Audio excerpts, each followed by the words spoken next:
of others, strength to seek what we believe in, humility to accept the combined decisions of others, patience, good humour at all times, tolerance and courtesy while working in the best interests of our community. We begin with apologies. I have apologies from Councillor Mulholland, Councillor Stewart for absence today, and 3 apologies for lateness, Councillors Cooper, Newman and Walker. Are there any other apologies? If not, I'll move that we accept those apologies. We've got a seconder there, Councillor Collins. All those in favour, please say aye. Aye. Contrary, no. Carried. It's good to see councillors in good humour this morning, particularly on the right side of the room. Petition. That's geographically. Declarations of interest or perceived conflicts of interest for this. We'll move on to the petition. That was declined on the basis that the authority for those decisions rest not with this council by law, but with the Maunga Authority. So we could hear somebody, but they would be talking about a decision that is outside of the control of this council. So that was declined. But just to inform members, I've encouraged the chair of the Maunga Authority to meet with the key protest group, not the fringe groups that seem to have tagged on to that, and to try to work out, they both seem to have the broad long-term objective, but to work out whether there is room for following a different process. And I've read the email correspondence between Paul Majuri and Anna Radford, and that seems to be in the process of being set up. We come then to local board input. There is none. We come to extraordinary items, none that I've been notified of. We come to item number 8, which is the establishment of committees and the appointment of chairpersons, which under the Act is my responsibility. And the recommendations are to any questions. I'll Workload for this and the scheduling. How do we work out what is our first priority if we're appointed to a CCO but they have their full day meeting on a committee meeting day?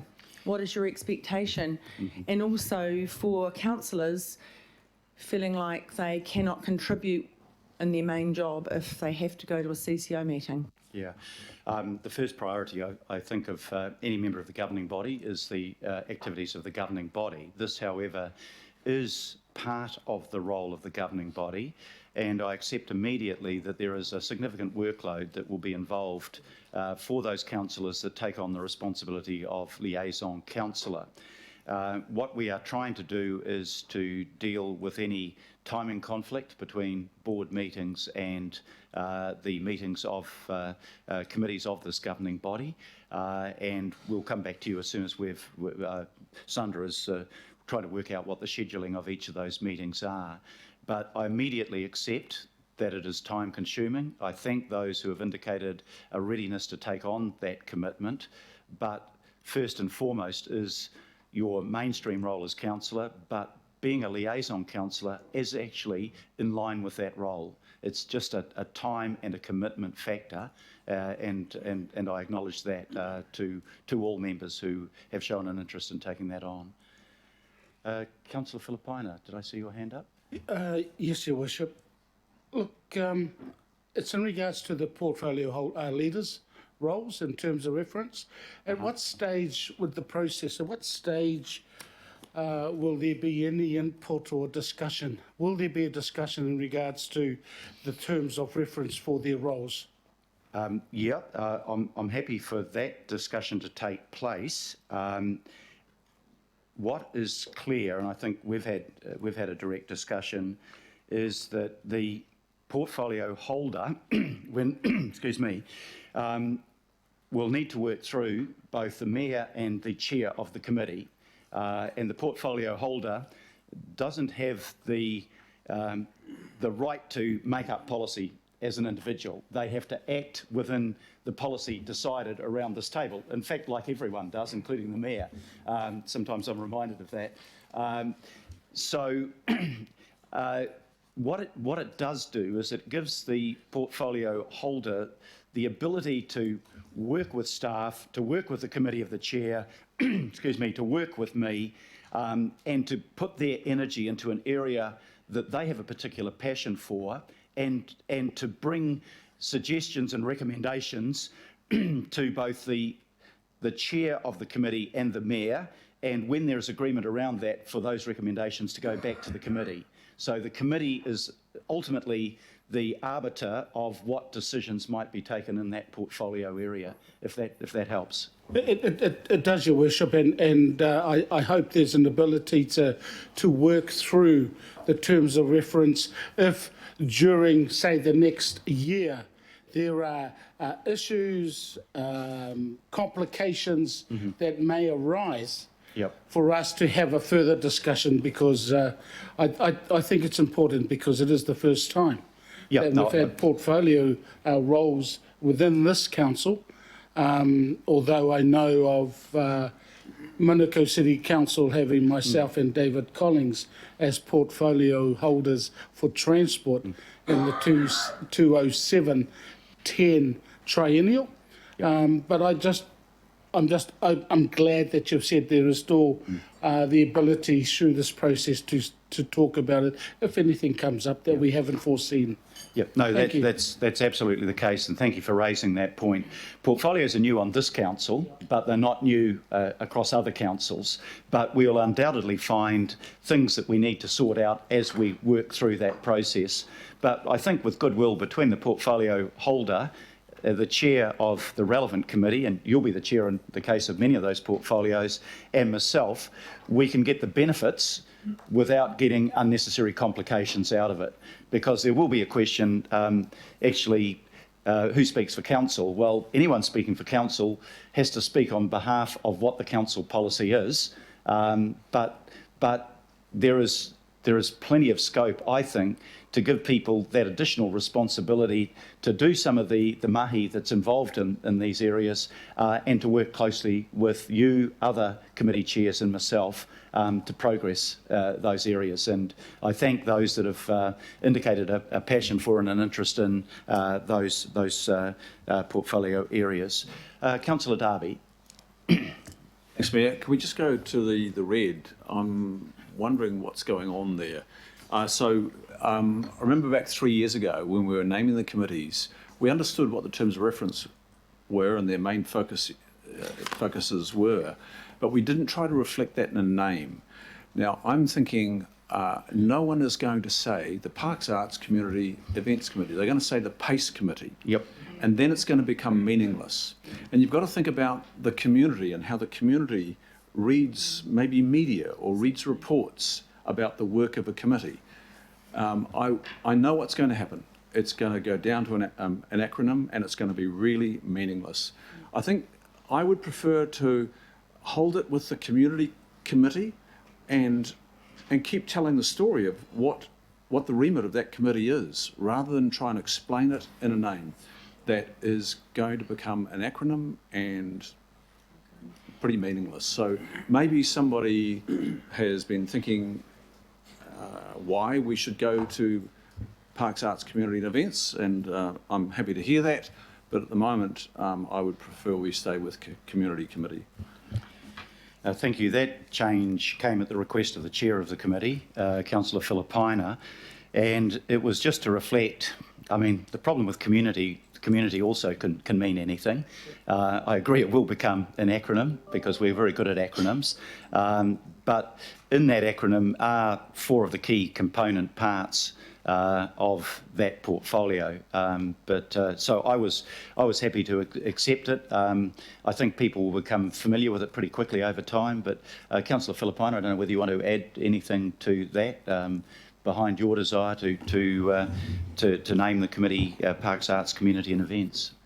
Thank you, Your Worship. And look, I actually met with the director for community and senior staff in regards to this particular one. And senior staff, I mean our advisor to the committee, the representative from the mayoral office. And the interesting thing is that the Environmental and Community Committee last term, and I spoke to our previous chair of that committee around the park, sports fields, and why that has not sort of been elevated in regards to that coming under the Environmental and Community Committee. Because people look at community, they don't look at the fact that parks are involved in it. We have regional events. We have the budget in regards to public art. We have the arts team in there. So when I spoke, and I have no doubt at all that you yourself, Councillor Darby, have had meetings with your directors that come through and having a look at any of the issues that are facing the committee. So this is a reflection on what will be discussed at the community committee. So that is the name that we came up with, and that is the name that I spoke to His Worship the Mayor about. It's a reflection. And I actually spoke to both the local boards as well as the community, interesting enough. And the community are supporting the fact that they know that parks, sports fields, arts, events are under that particular committee. Thank you, Councillor, for that explanation. Are there any other comments or questions? So, Councillor Watson. Just a bit of a follow-up on Councillor Cooper's question in respect of the liaison councils. Obviously, it's a bit of an unknown or uncharted territory, and will develop as on the hoof to some extent. So I'm just curious from your perspective, Mr. Mayor, given that that you have responsibility for the appointments here, to what extent as those works or offices develop, whether there's the potential for bringing more people in as liaisons. So we have the instance here where we have currently 2 people on Auckland Transport. It was 1 originally. Obviously, some of the other CCOs, or all of them in fact, are reasonably significant. And I just think it would be beneficial if there was a bit more of a balance if that proved to be both desirable in terms of perhaps workload, actually covering them, and secondly in getting a wider perspective from around the council table, because with a number of CCOs, it's no real secret that people have different views, and I think it would be very desirable that different views got incorporated in terms of that liaison or that oversight, rather than even just one person, and I say that for myself as much as anyone else.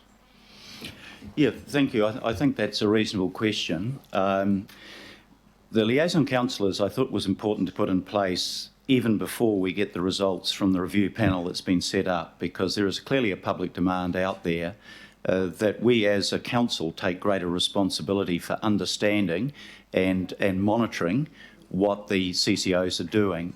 As I said in answer to Councillor Cooper, I am a little worried about the workload, and I've expressed that to you and to others that have taken on that role. What I'd like to do is give it a trial as it's set up at the moment, and as I said in my previous answer to Councillor Filipina, because it's new, we will learn from the experience of how it operates, and there may be a case for alternates to be appointed, for example, which would be one way of doing it. I didn't want to load onto the CCOs all of a sudden, hey, we've got several councillors and they're all going to turn up at your board meeting, because they're then going to, I think, feel that this might be something more than what we've explained it to be. It is really important in this role that we do not become deemed directors, because that would be contrary to the law. The law says apart from the Auckland Transport Committee, councillors may not be directors on the CCOs. And we're not pretending to be directors. We're not pretending at all. We're setting out to be liaison councillors so that we have that immediacy of communication between the boards, that we know better what they're doing and they know better what our expectations of them are. That's the essence of what I'm trying to achieve. But I will be looking, and through the CCO Oversight Committee, we'll be getting reports back from each of those of you that have been appointed to this position, and we'll have a chance to make a judgment, I think, in probably 6 to 9 months' time, how that system's working and how it might be improved. And by that time, we should also have the report from the review committee, which may be pertinent to what decisions we make. Okay, any further questions or comments? If not, the recommendation has been moved and seconded. All those in favour? Sorry. Councillor Darby. So I'm still, I'm unconvinced on this, and it seems ridiculous at this, first meeting that I should maybe be objecting to this, but it just sets your course. And so I've looked at the terms of reference, and there's a glaring omission in that name now, and this is an area that we've. Well, it's actually economic development. That's the area that's under the terms of reference. So you're expanding it, and while economic development could be assumed under community committee, it's not identified there. Reserves are not identified there. Culture is not identified there, because you're starting to cherry pick parts of the terms of reference, and that is my concern. We went through this 3 years ago, and look, I appreciate that it's 3 years later. But I think it's actually not helpful to try and cherry pick parts of the terms of reference and highlight them in the committee name. I think the challenge with this committee is that it's different. Planning is self-evident. Finance.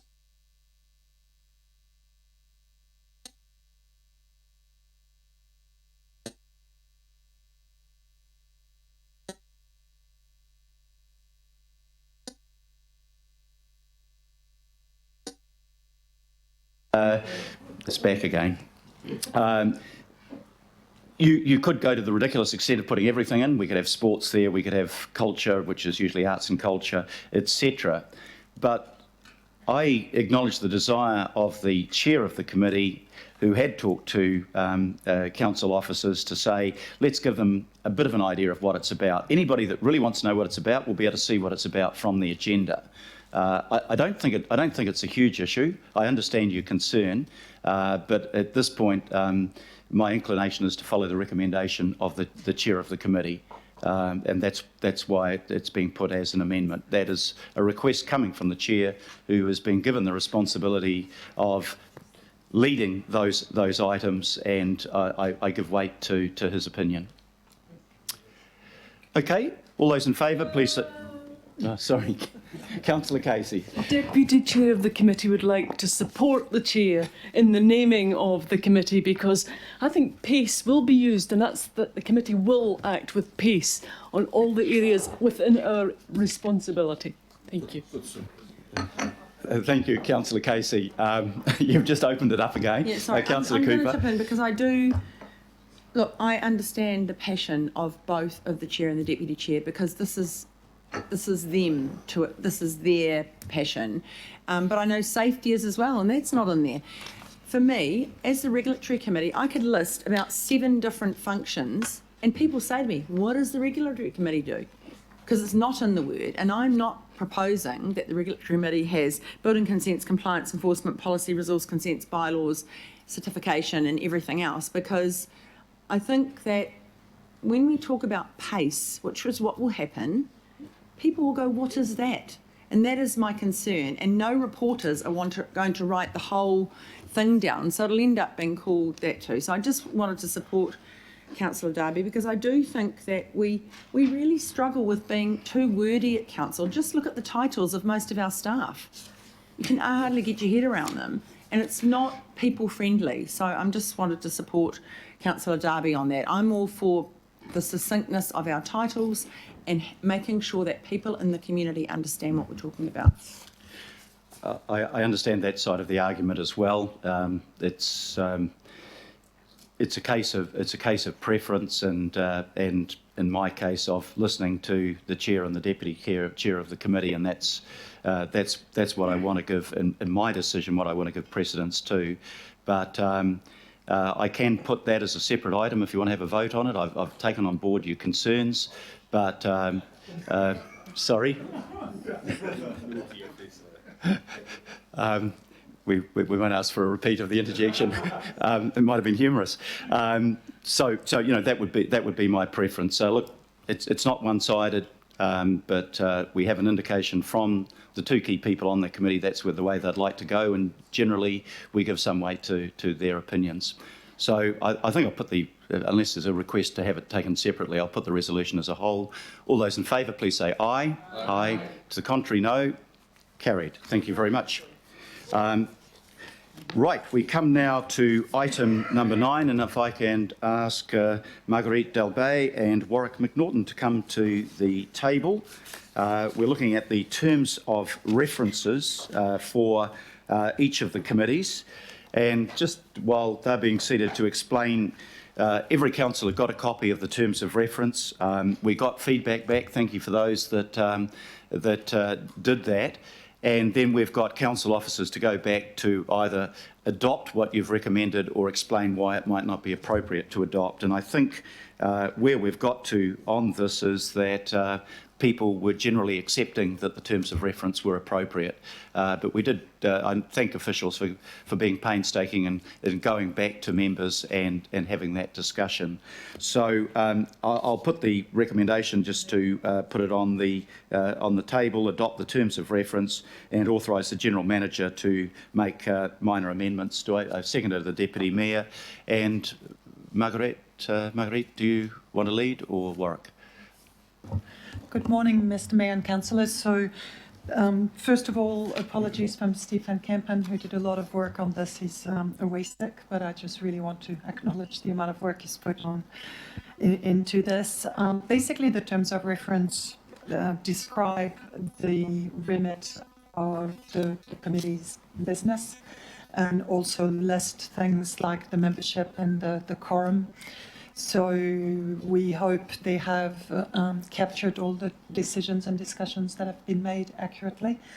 And we will add the portfolio description if the mayor asks us to do that once it's been discussed and agreed in terms of the wording. And we will add the membership of the panels once the recruitment process has taken place. So the rest is pretty much self-explanatory in terms of what is in the terms of reference.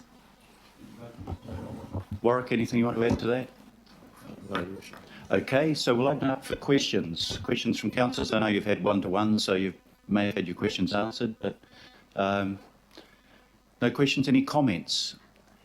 Comments. Councillor Cooper. Sorry, mic on? Oh, really?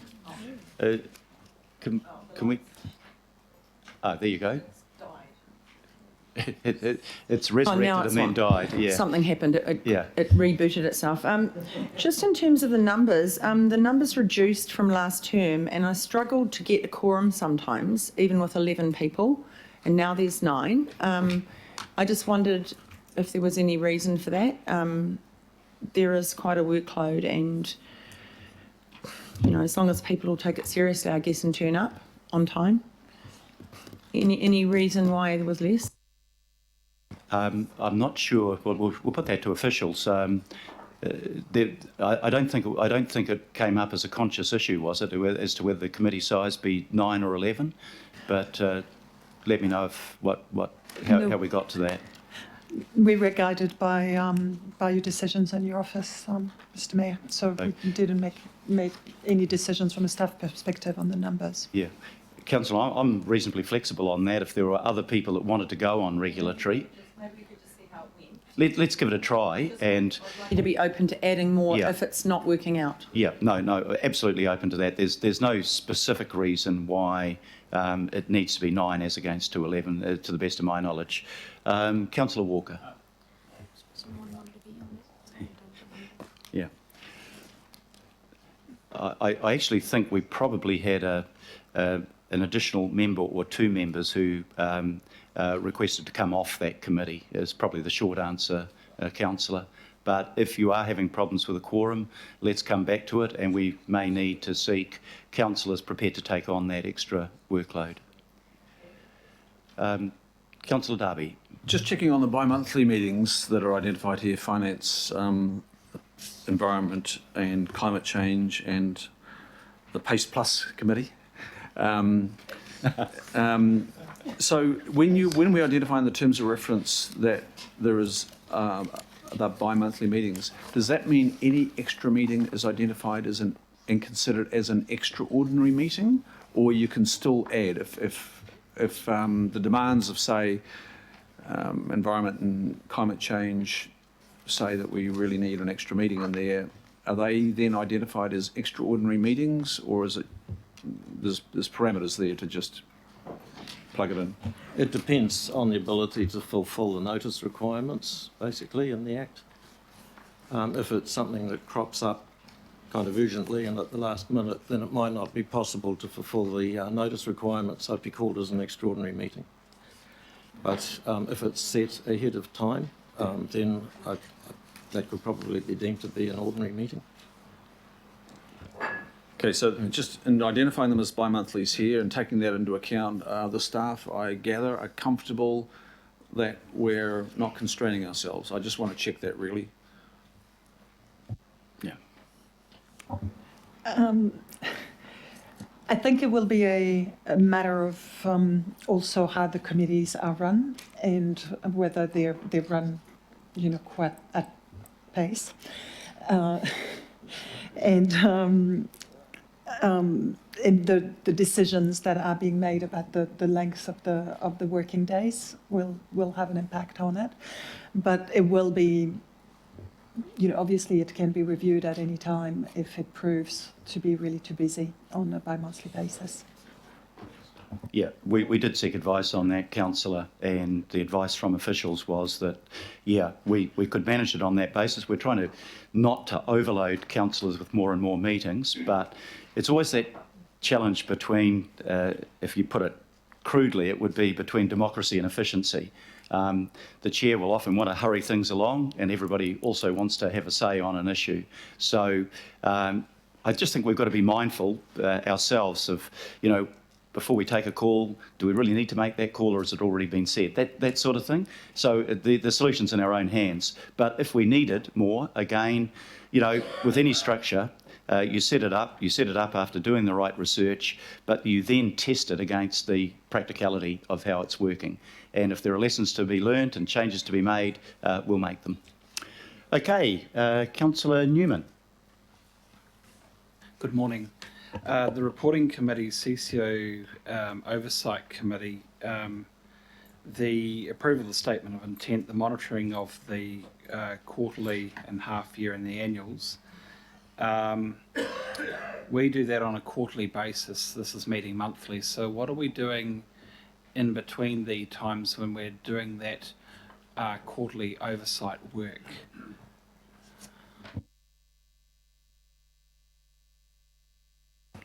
Yeah, I think the answer to that, if you recall back to the meeting last week, one or two councillors made a reasonable point that if we could stagger the meetings, the reporting, so that we weren't hearing from all the CCOs on one day, that would be better. And, I think what we'd be trying to do there is to break up the quarterly reporting so that it might be set out over two meetings. Is that for the quarterly and is that for the performance reporting on the last quarter? I can understand that would be a sensible thing to do. The issue would be the timing of it, because what you don't want to be doing is getting a quarterly report that's so late that the issues become stale. You need to ensure that the last quarterly report is presented in a timely way, so that there is input to ensure that we are reflecting back to the board and the senior governance of the senior management of the CCOs.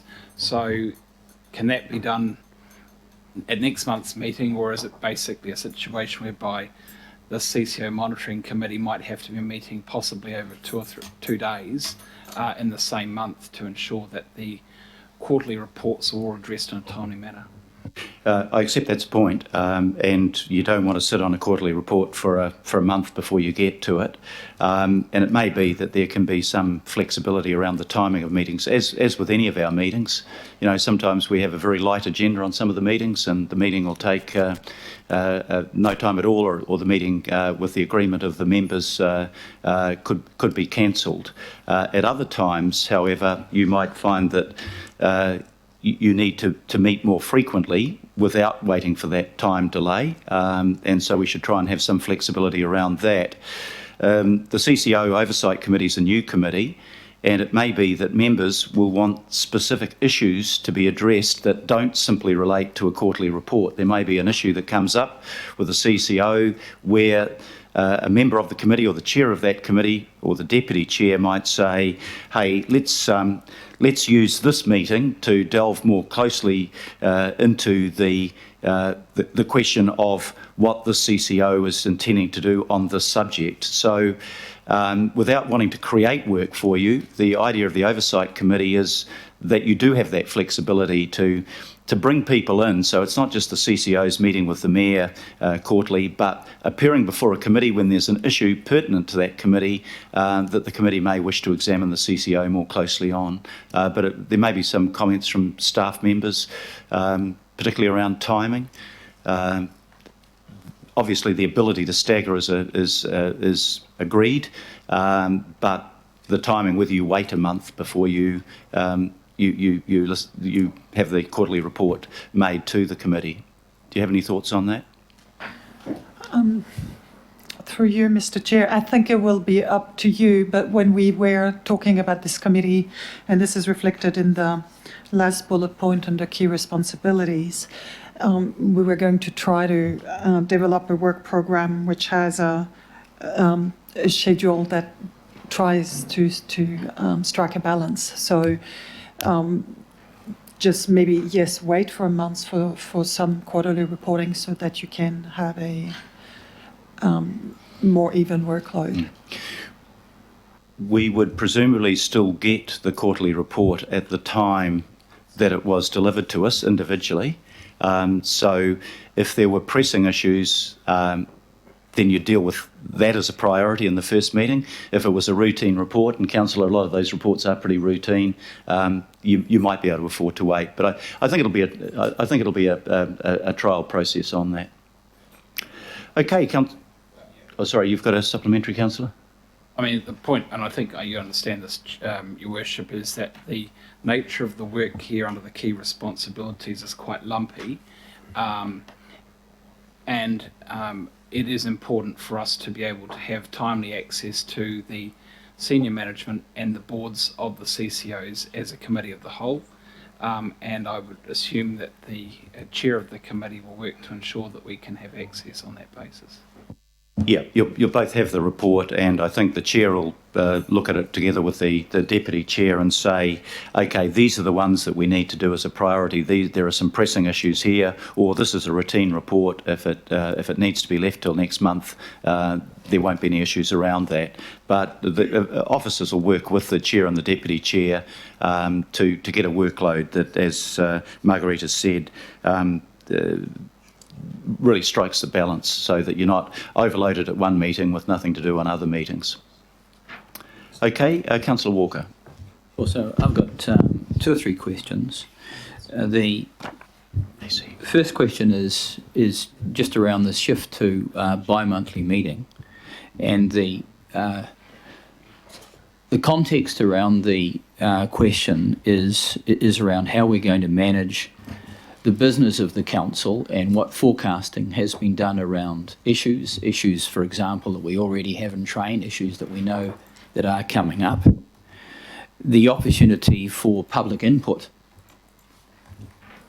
on a timely basis, because quite obviously issues are going to come up publicly, and for many people in the community, waiting for 2 months may be 2 months too long, and it may well be that in a bi-monthly situation, there may be simply not enough time for public input, and I'm mindful of input on the part of local boards as well. So I'd just like to have some assurance as to how the structure and timing is going to work practically for the community, and conceivably also for councillors, because there may be issues that we may need to raise that don't fit within this.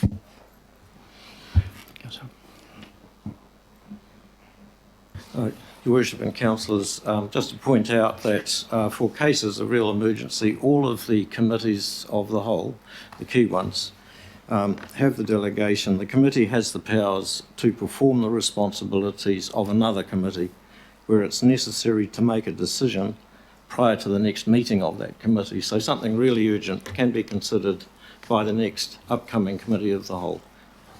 I can take that point. Obviously, that got rather messy in the last term of council, but let's not go there. The other question I've got just goes to a couple of particular issues. And one is around stadiums. So where are issues around stadiums going to go to? And I'm referring particularly to the RFA-controlled stadiums.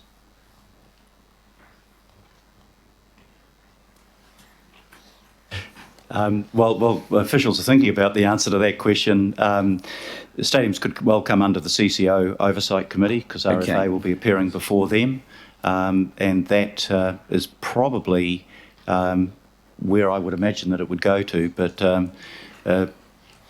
Okay, so just hold on to widening that it. thought, and if there's any adjustment to my thinking on it from officers, Well, we'll let you know.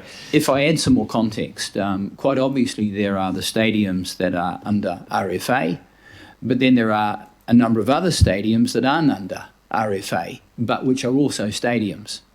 Then there's the matter of cultural assets, of which, for example, there's the zoo and the art gallery, which are under RFA, but then there are many other cultural assets that aren't under RFA, for example, and I'm just dealing with stadiums and some cultural assets. So it isn't clear to me. If it's not clear to me, quite clearly it's not going to be clear to people in the community as well. And we need real clarity, particularly when there are issues of contention around these issues. Well, obviously the PACE committee deals with sports activities and also arts and culture, so if they're not RFA and they're not covered by RFA, that's where they'd go to. Okay, Councillor Fletcher.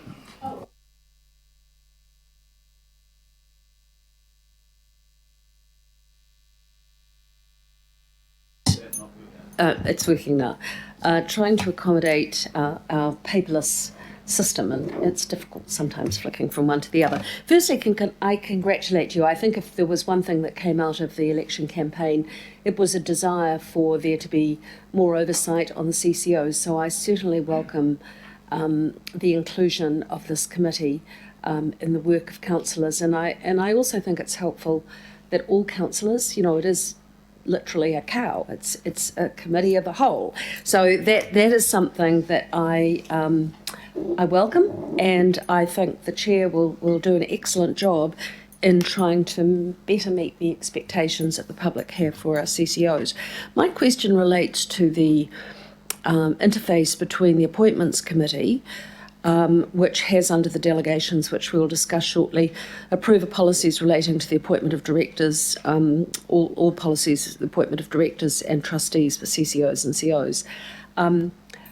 Where the work has, in the last term of council, begun to do regular performance of directors and chairs, I'm assuming that work will continue to sit under the Appointments Committee, but it's trying to understand that correlation between the performance of directors on our CCOs and the outcomes which are heading to the CCO committee. So maybe it can't be resolved today, but I'm interested in your take on how that's going to work. That at what point do you identify that there might be a problem in terms of performance against measures against the SOIs, and how that then feeds back into the performance of directors and any recommendations that might be coming. So is it intended that there will be a regular report from Councillor Cashmore as the chair of that committee to the Appointments Committee? or how do you see that occurring? I think the advantage that everybody on the Appointment and Performance Review Committee is also on the CCO Oversight Committee, and the chair of the CCO Oversight Committee is on Appointments and Performance Review. I think that, as you'll understand better than many councillors, having been deputy chair of that committee, using the expertise of that committee to determine the appropriateness of director appointments, and in a smaller group than, say, 21 of us, is a real advantage. But we've also put up, as part of the terms of reference, the draft terms of reference so far for the independent review of CCOs, to look at the criteria that we are appointing directors on to see if that's appropriate. And I think somebody having an outside view of that and saying, actually, no, you know, despite the fact we've worked really hard to get to those criteria, they might say, no, you've got the balance wrong. And I think that will be a useful part, I hope will be a useful part from the report of the independent panel. That is a very important piece of work. My question relates more so, though, having made the appointment, it's the ongoing monitoring of the performance of those individual directors and chairs. And so do you see that piece of work or the detail around that being something that will come out of the independent review? Or is that something that we should consider at this time in terms of the terms of reference to make it quite clear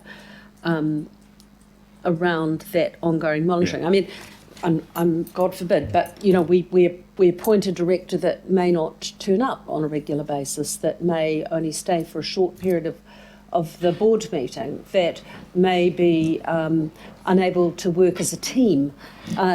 These sorts of things, you can often have some very fine people that work as individuals but may not be suited to a council-controlled organisation, but on paper they might appear to be a good fit. Mm-hmm. So it's just where we have those occasional instances where there are directors that are not fulfilling their duties and obligations.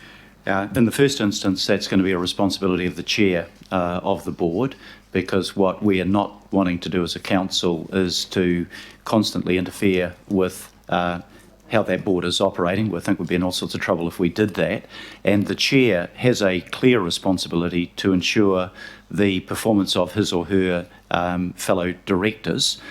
Secondly, as you're also aware, we are getting reports now from the boards who do get independent review of performance of directors, and that will be important, I think, to come back to APR. So we have that sort of oversight. So it's a balance between not being a busybody and interfering constantly, but holding the chair accountable for the performance of the directors of each board, and then getting the report back from, usually done by an independent agency, to say, this is how your directors are performing. So I think there are mechanisms there, and we just need to observe that, and you've got to have some confidence that the agency is doing an independent job and it's not there simply to tick off, you know, which is always a suspicion that you have.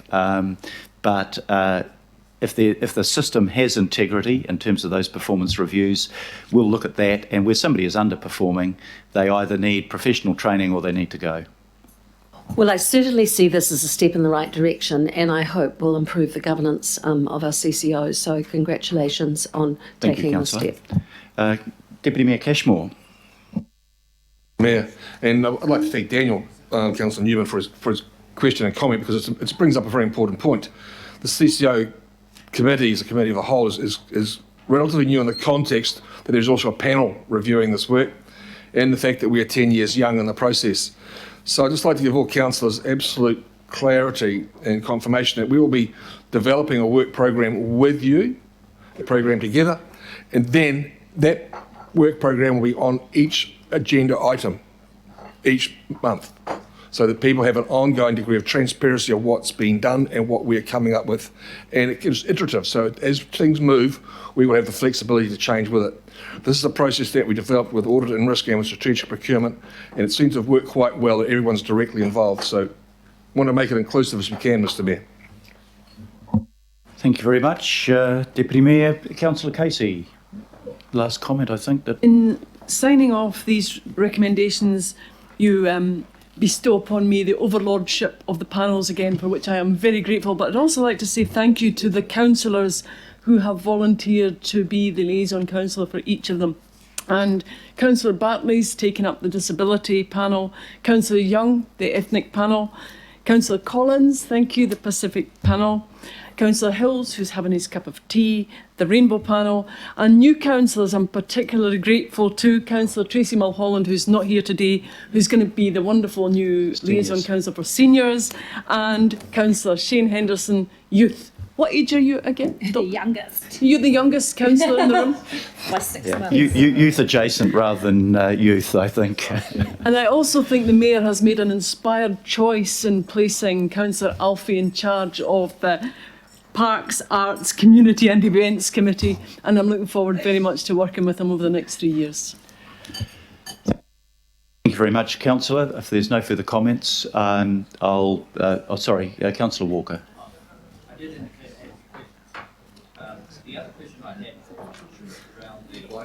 Wayne, can you put your mic on, please? Around the matter of the various advisory panels, and I did raise the importance of environment, and obviously climate change is right up there. Has the Mayor or officers given any thought into how we might involve the public more and various expert groups in terms of advising us around that issue, those issues? Yeah. Shall I have the first go, and you can sweep up afterwards? I think it's important. In fact, it's critical that there is a wider involvement of community groups and NGOs in the task that we have in front of us. Clearly, climate change has been given greater preeminence. It's probably the key reason why we split the environment from environment and community, and why we put climate change into that title. It acknowledges the importance of it. What we do, I mean, we're currently looking at the climate framework submissions that have been put in. There is an advisory group there. I'm not very happy with the level of awareness of that advisory group. I think they need to be more prominent. And this committee will have probably as its critical role, what are the priorities for us to act to reduce carbon emissions, and then as a second string to the bow is what are the actions that we need to take to adapt to climate change. Both of those will involve close interaction with the public. Now, the actual mechanisms we use, I think we'll experiment with, as the conversation you and I have had as we go along. But is it critical that the public not only have input in, but a sense of ownership over what we're doing? And the answer to that is yes. If there were to be costs associated with the actions that we have to take, then clearly the public have got to feel that they have had a role in determining what priorities we've taken and how we've acted on them. So more than any other issue before this governing body, that interaction with the public and all aspects of the public, including the young people who have been so vocal on it, I think are really important. Is there anything else that officers would like to add to that? Okay. Right, I'll put the motion then. All those in favour, please say aye. Aye. To the contrary, no. Carried.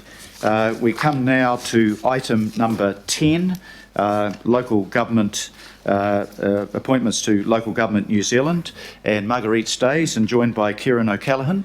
Welcome, Kieran. Is this the first time? I think it's the first time you've appeared before the committee. Yes, it is. So we'll be gentle with you this time. What we need to do, the motion has a number of different aspects to it. It's noting the LGNZ Constitution, appointing representatives where they need to be appointed, noting that the local boards will appoint their representative, agree to biannual meetings with the President and co-chairs of LGNZ, and confirming the delegation to the Mayor. So, Kieran, your mic's on. Does that mean you're leading this one? Thank you, Mr. Mayor.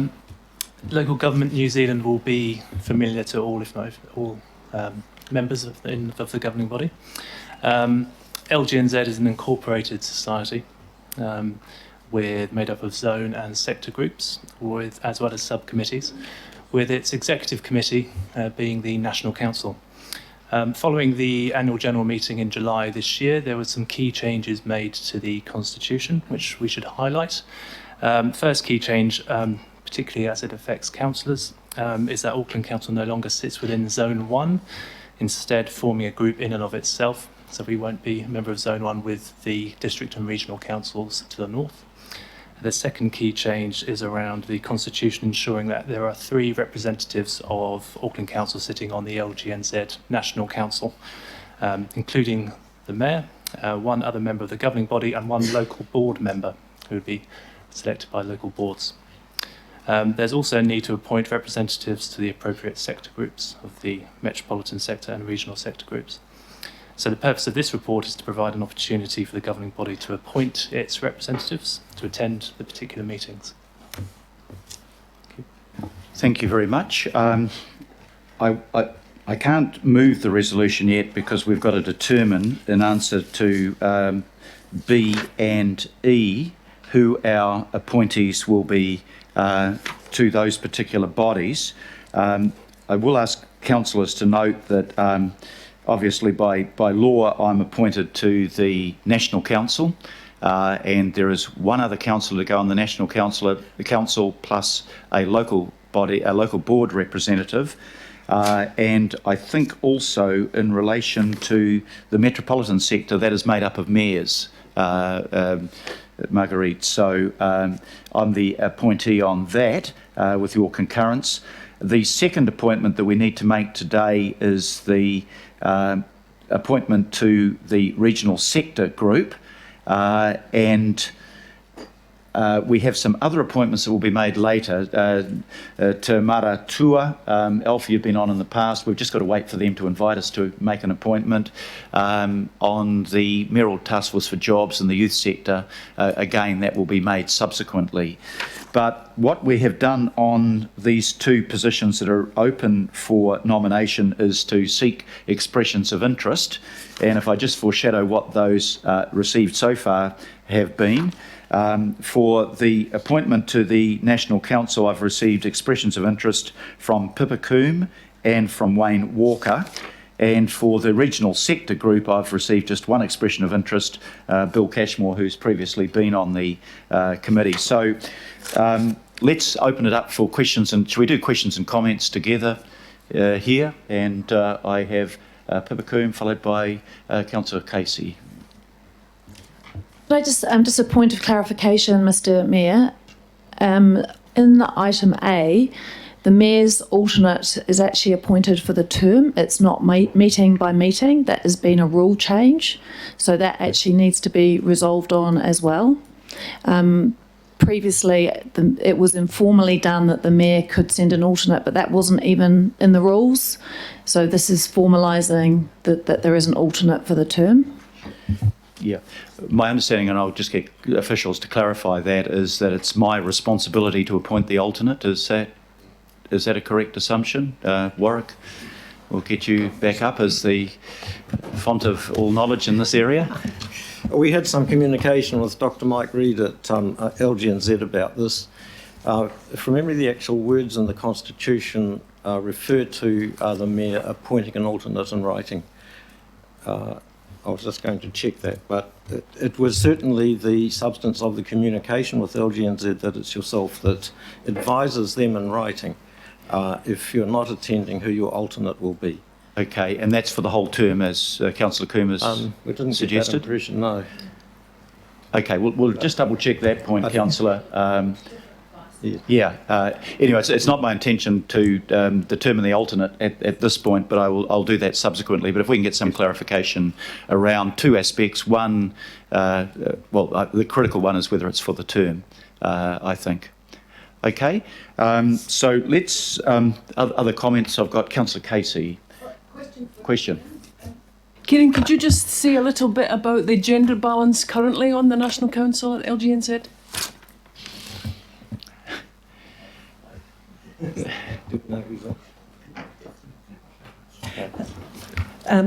through the chair, well, the National Council will change this term with the elections, so not at this stage. What?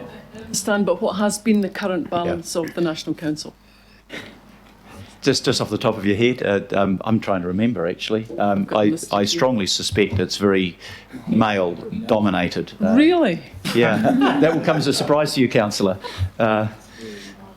Yeah, it's if I don't know whether we've got a record in front of us to answer that specifically, but the chief executive has said it's not only male dominated, but it's very male dominated. So it's a matter of degree. Are there questions and comments on this? Otherwise, I'll just go through the. I'll move the recommendation and get a seconder for each part of it, because if we are determining an outcome, we'll do that item by item. Councillor, have you got another Yeah, comment? I'd like to suggest Pippa Coombe be a representative on the National Council. Okay, I'll do that when I get to B. If I go through, I just want to exhaust comments and questions. So we seem to have done that. So I'll move item A. That it's a noting item. Do we have a second for that? Well, I'll move each item if you like, and maybe the Deputy Mayor just pro forma seconds, save a bit of time. All those in favour of A say aye, to the contrary no, carried. B, it's been moved by Councillor Casey that Pippa Coombe be our nominee. Do we have a seconder for that, Councillor Henderson? Are there further nominations? In which case, I declare Councillor Coombe elected. Congratulations. Councillor Coombe also has experience, having been on that as local board chair in the past. So thank you for that, Councillor. C, moved and seconded that that the local boards will appoint a local board member. All those in favour, please say aye. To the contrary, no, carried. D, appoint the mayor to represent Auckland Council at the Metropolitan Sector Group, and will appoint an alternate if unavailable. All those in favour, please say aye. Aye. To the contrary, no, carried. E, appoint a councillor to represent council at meetings of the Regional Sector Group. I'm happy to move Councillor Cashmore. Maybe you'd like somebody else to second that. Councillor Cooper seconded. Are there any other nominations for that role? If not, I'll put the resolution. All those in favour, please say aye. To the contrary, no, carried. And thank you, Deputy Mayor. You'll provide continuity in that role. F, why don't I take the last three together? F is holding biannual meetings with the President and Chief Executive of LGNZ. G, that meeting be co-chaired and will be by now Councillor Coombe and a local board member, and confirm the delegation to me to make or second nominations and to make any other decisions on behalf of Council in relation to the election of chairs to zones and sector groups. All those in favour, please say aye. Aye. To the contrary, no, carried. And as I mentioned before, we'll come back, Councillor Filipaina, to Te Mara Atua and to the Mayoral Task Force on Jobs. Okay, we come now to item number 11, which is appointment to other entities. There was not a huge number of volunteers for these positions, but the other entities that we are talking about is the Aircraft Noise Community Consultative Group. Thank you, Councillor Filipaina, for your sacrifice and agreeing to be nominated again to that. To the Auckland Town Hall Organ Trust. There's only one person in this room that plays the organ. That's Councillor Simpson. For the Botanic Gardens, Councillor Newman, you're keen to continue in that? Yep. You can't, no. Yeah, I know that, but you're keen to do the Botanic Garden as a substitute. For the Kaipara Moana Working Party, Councillor Sayers, your patch, and Councillor Cooper, you've been on that before and indicated a desire to continue to attend that. And then we have to confirm delegations. So I've had no other expression of interest for any of those positions, but I'll give members a fair chance if they have got this pressing urge to decide what happens with the organ in the town hall.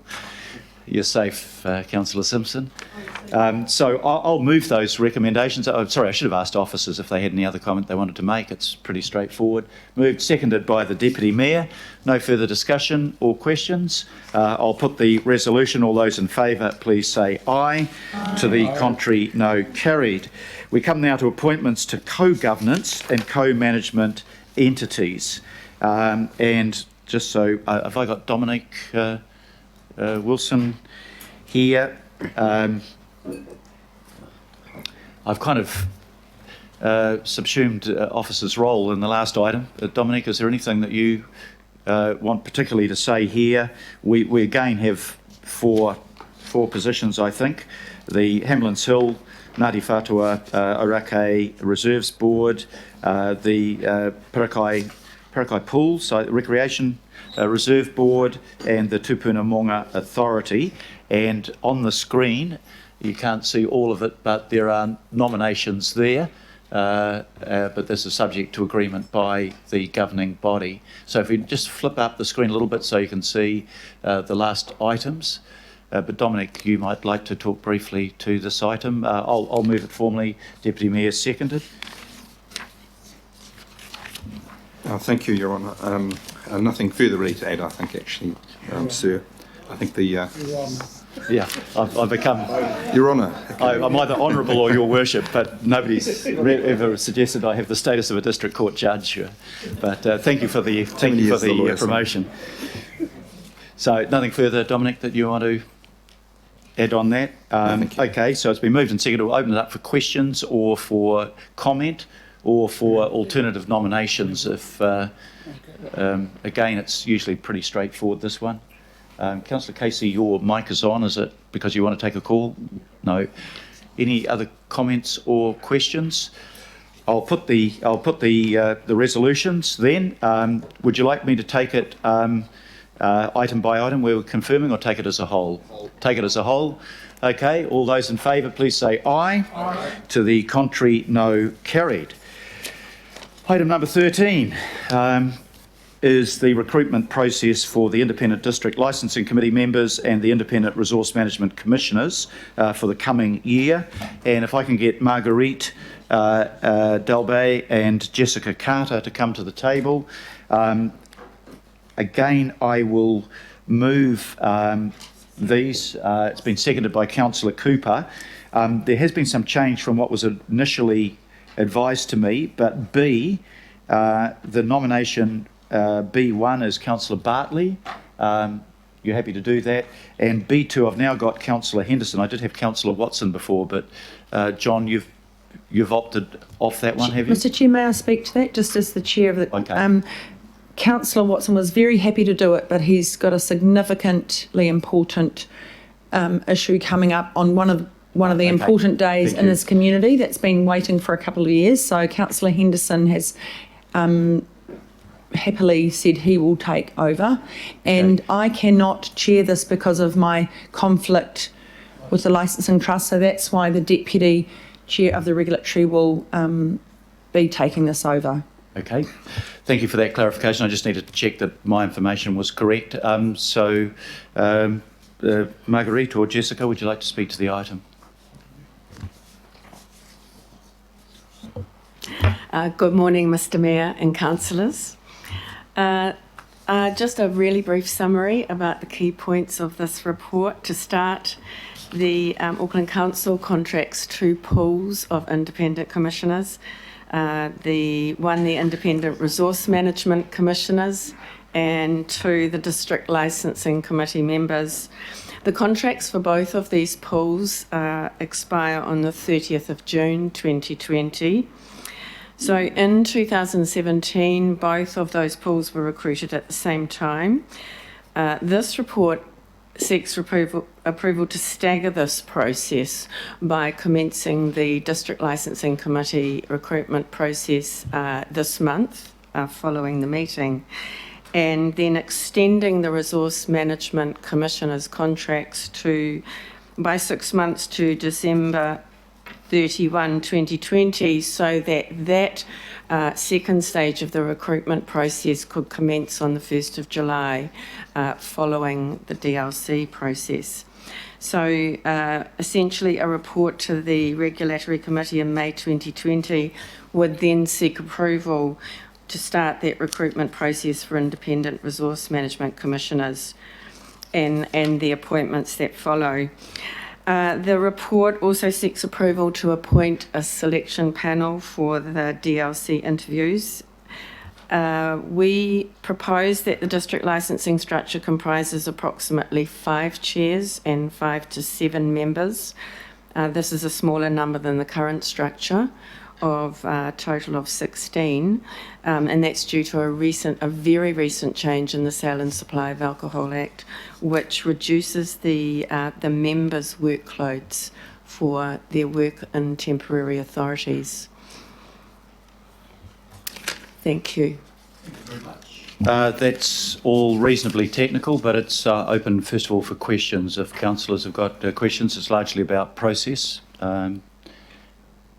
Any questions? Any Deputy Mayor Cashmore? I asked this question the other day, just it's really about the amount of appeals we've had for the liquor licensing commissioners, and as a measure of the work that they do. I understand that there's actually been the appeal process has gone very well. There hasn't been many of them.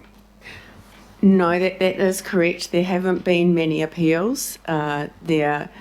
We've just had 2 appeals through yesterday. The result of one appeal yesterday, and where these are, in situations where appeals are upheld or declined, this establishes some substantial case law for the District Licensing Committee chairs, and I think enables them to do their job very well.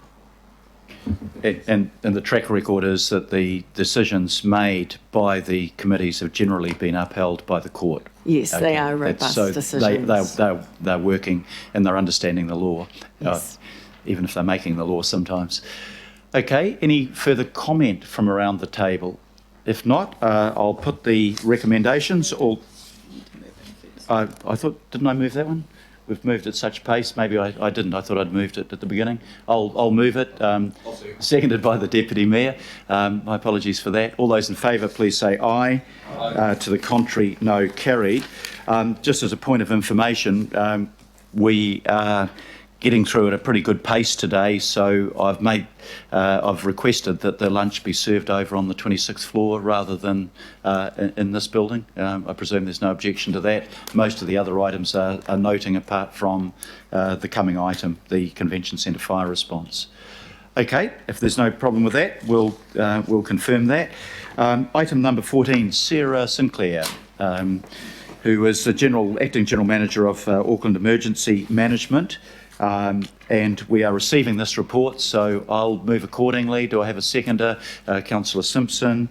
And Sarah, I'll get you to outline where we've got to, and we've got the written report, but the written report indicates that you'll be providing further detail, particularly around and I've asked for a couple of other things around the effect of the smoke, the effect of the water contamination, the effect on residents and businesses, and whether we have an update as to when we might expect the investigation to report, and whether we have any further information on the timing of reconstruction, or whether there has been a structure integrity report yet to determine what the scope of the work that has to now be done is. So you may or may not have answers to all of those questions, but if you'd like to address those. Thank you, Sarah.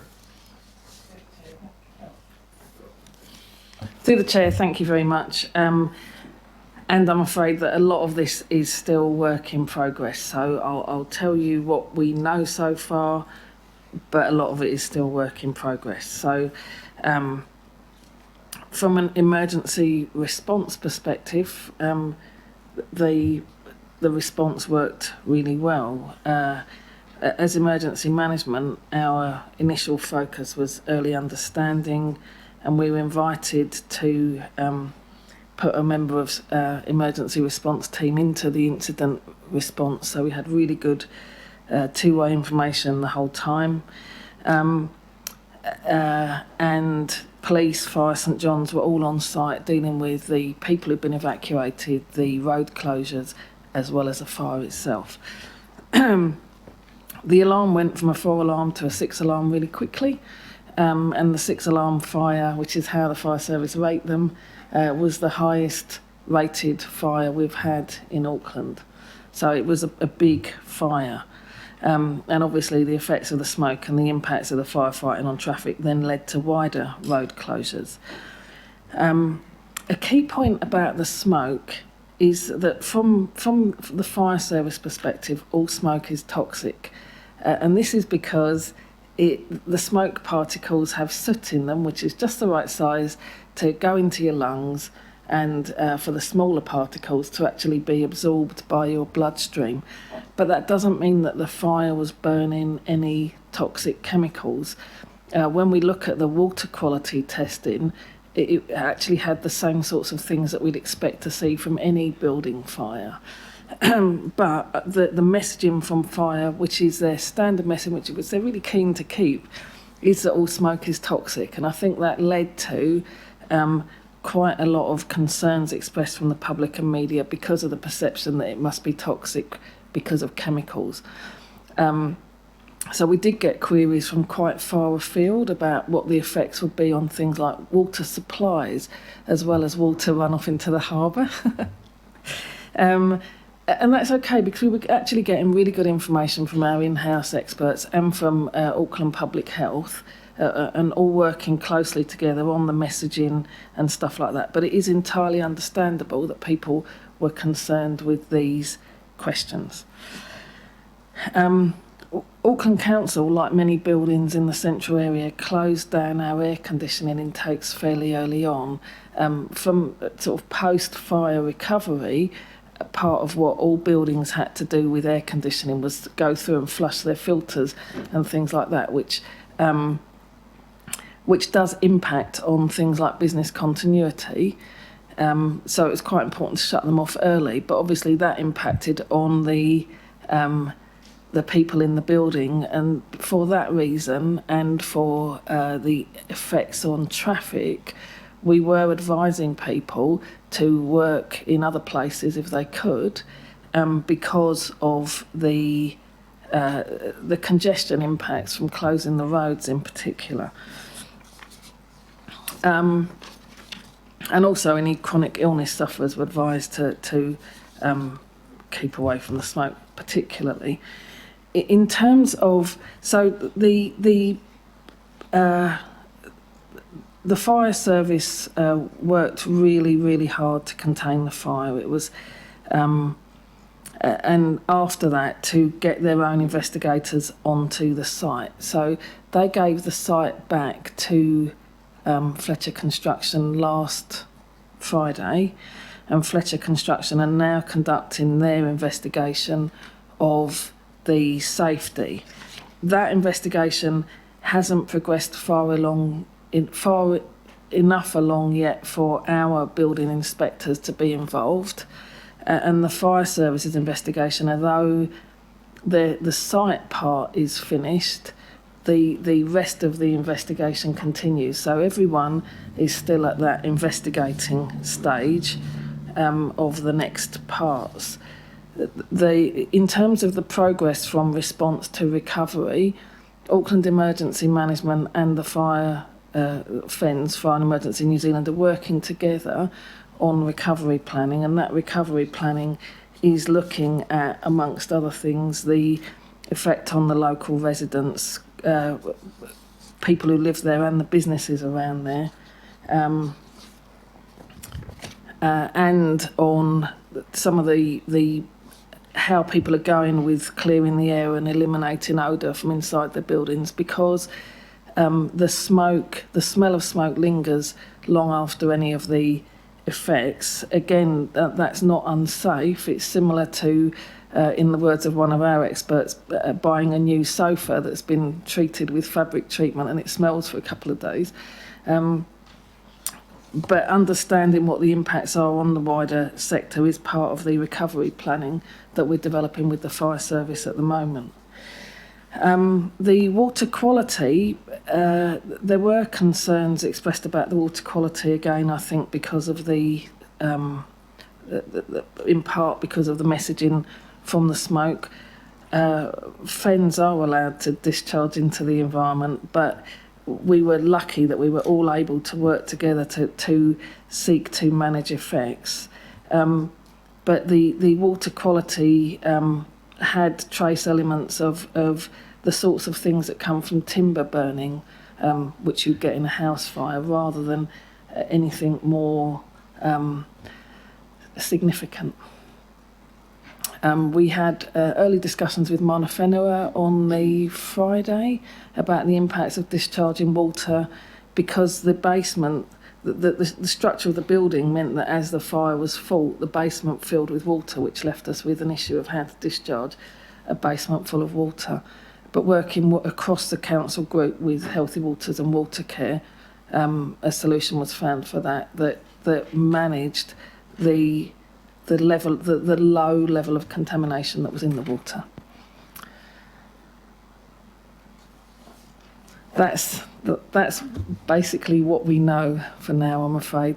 We are still in the investigation process. So if I can just put the first question up. So we've got 3 investigations. One is by Fletcher's, one is by the Fire and Emergency New Zealand, and one is by the insurance companies. We don't have any timing for the outcome of any of those 3 investigations. No, I spoke to the head of fire yesterday, and I spoke to our building consent people yesterday, who will be brought into. They've been in contact with Fletcher's, but they'll be brought into the Fletcher's one. But they aren't ready for our inspectors to come to site yet, and the Fens one are still having interviews with people, although they're not. They're off of the site, and they've given the site back to Fletcher's. Yeah. And presumably, the second question, there's no work happening on the site at the moment other than clean-up. So they have to wait till they can determine what the structural integrity of levels 6 and 7 are. Is that correct? So Fletcher's, I think, originally said might not commence construction for a couple of months. Is that your understanding? Through the chair, we won't know until the investigations are complete. So they've got people on site at the moment checking the integrity, but we won't know how long it's going to take them. We've got road closures around the site at the moment, and we don't have a programme for when those road closures are due to be lifted yet. Again, I spoke to Auckland Transport yesterday about that, because we're waiting to hear back from Fletcher's about when they'll finish their integrity inspections on site. And the road closures are about just in case there's any effect on the integrity of the building, for example, the glass panels. Yes, they are. And access to the site, because I think most of us who use that street are quite keen that it should be opened at the earliest opportunity. Okay, questions. First question from Councillor Coombe. Date, from what I know is a very challenging incident, and thank you also for the opportunity to come and do a tour of the Emergency Response Centre while the fire was happening. So I did appreciate seeing how it all came together, because that was all new to me. And I did just want to acknowledge, just before I do have a question, but I did just want to acknowledge the Mayor as well, just for fronting the incident. And I thought you did that very ably and effectively, and how you were right there, available for giving updates. I couldn't help it. I just had to look out the window. Yeah, no. It was all unfolding in front of me. I thought you did a great job. So it seemed, lots of people came on board and did what they needed to do, and impressed to see all the volunteers around council as well who come to the response centre, which is quite phenomenal. But the question I did have, and I know you've got it in the report to say that the local board's going to be following up on the effects of the fire with the local community. So I'm sure you're aware there's been quite a lot of feedback from city centre residents who just felt that they were very much out of the loop and sidelined, and that there was kind of the response in terms of the communications was very much focused on commuters, visitors, and the immediate, workers on the fire, but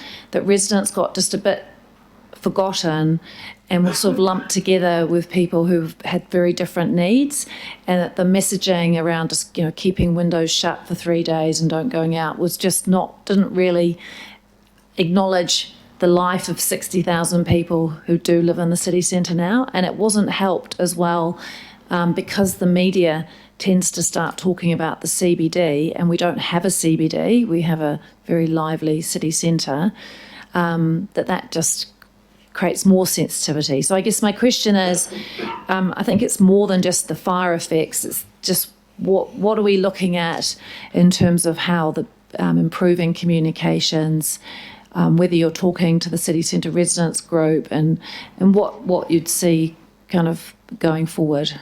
Thanks. Through the chair, and I am going to present the same report to the Waitemata local board this afternoon. Through the chair, I think for any emergency, the first 24 hours is always difficult because you're actually dealing with what information do we know. So the first 24 hours, we always tend to focus on as soon as we know stuff, everyone else knows stuff. So all of the comms is about how quickly can we get information out to people. So it does tend not to be that targeted. It's just sort of let's get the information out to who knows it. We are working with city centre businesses and residents, often through apartment owners as part of the recovery plan, because emergency management is always one of those things where we every time there's things you could improve for next time, and how we engage, particularly with building owners that have lots of occupants, as opposed to the individual one-on-one residents who have more control over their environments, will be something we're taking through recovery. Thank you. Councillor Henderson. Thank you, Mr. Mayor, and thank you for that update. Just a very quick question. Do we have any information on engagement with nearby businesses and more information, and whether there was a recommendation to evacuate employees from any businesses? Through the chair, our predominant recommendations were around people switching off their aircon, so they didn't draw smoke into their buildings for a variety of reasons. And the recommendations were also to people not to travel into the city centre, but not because of the effects of the smoke, more because of the effects of the congestion. So we didn't go out to people and recommend that they evacuated. Some buildings chose to evacuate, not least because they'd switched their air conditioning off. Much. Councillor Darby. Thank you. Look, at the outset, I'd like to acknowledge all the staff that have been involved with this. Chief Executive, your team was just remarkable in responding to this, Sarah. Thank you for the work. Thank you. We haven't, and hopefully we never see another fire incident like this in Auckland.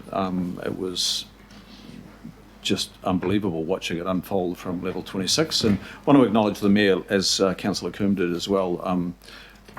Mayor, it was really great. I mean, no, it wasn't great. It was just great to have you in that position, that eye in the sky position, where you could actually be the conduit, from the leader of the city, telling Aucklanders via media, what was unfolding. And you did that quite vividly, and I want to acknowledge that. I'm surprised that the Australians haven't called you up and asked you to come over. I'd be out of my depth there. Look, I'm just looking forward. I've read a lot, yeah, and I don't joke about that. It is a really serious situation in Australia. Just looking forward, I've read a lot of media reports, and there's a lot of threads here, and I'm thinking there's a Fire and Emergency New Zealand review of the fire, and it would be reviewing how they responded and what resource they had in reserve. I understand there was almost no resource in reserve. Everything was allocated to the fire, but I might be wrong there. I guess I'm really interested in looking at that review and whether the scope of that review, if there's an opportunity for us to contribute to that. Because one of the things that I was starting to think about in the weeks following the fire was if there was another incident on top of that, would Fire and Emergency be able to respond? So, e.g. Guy Fawkes grass fires, etc., if they had fallen in that period. And I'm just really wondering whether we need to also make inquiry with Fire and Emergency New Zealand about how resourced they are to respond to the growing Auckland. I'm not aware of any new, city centre fire stations. I understand one of the aerial units was in for maintenance. It took 2 hours to get to scene. I understand another aerial unit came up from Hamilton. So questions about, do we have fire and emergency resource to match the growing Auckland, the new vertical Auckland? I think we need to ask those questions pretty early on. I'm very interested in that. The density of population in the city centre is very different to how it was 10 years ago. Do Fire and Emergency know that? Have we communicated that there is a different way of living and being in the Auckland city centre? And it goes well beyond business, as Councillor Coombe reminds us. There's questions about training. I've read reports about maybe some firefighters weren't necessarily trained to go up the aerial units, but they were up the aerial units. There's been media coverage of exhaustion of firefighters, that a firefighter was maybe asleep in the aerial unit just due to exhaustion. Now, I don't know how accurate some of that media reporting is, and I don't want to suggest that it is all accurate, but I think there's some threads to follow there. And then there's the question of the support for firefighting personnel. Stories of no toilet facilities in the streets, no food supply. I had a contact from somebody saying, can we organise, to drop food off to firefighters? And I replied, I said, look, I'm sure Fire and Emergency have all of that catered for, but maybe not. So there's things like that, the health checks for those personnel. There's reports of 95% of firefighters being exposed to smoke inhalation. I don't know for what periods. So maybe we could say that's not our responsibility, but they are all citizens of Auckland. All those firefighters, other than maybe the ones that came from Hamilton, and I'm sure they came from other parts of the Waikato and possibly Northland, but they are all our citizens, and I think we have a responsibility to just look past our usual mandate here in engaging in the multiple inquiries that will take place here.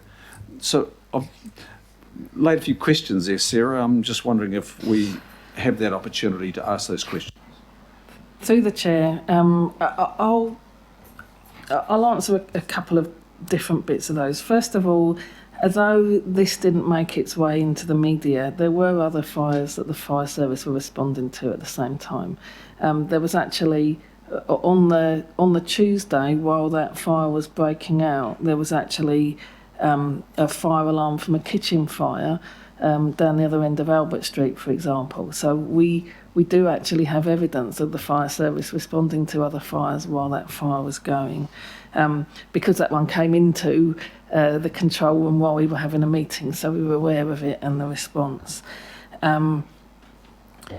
In terms of how Auckland has evolved, I know from the generic Auckland emergency management and the CDEM perspective that the Fire and Emergency New Zealand is well resourced in Auckland. Some of the other elements that you raise, I'm sure will come up in the inquiry.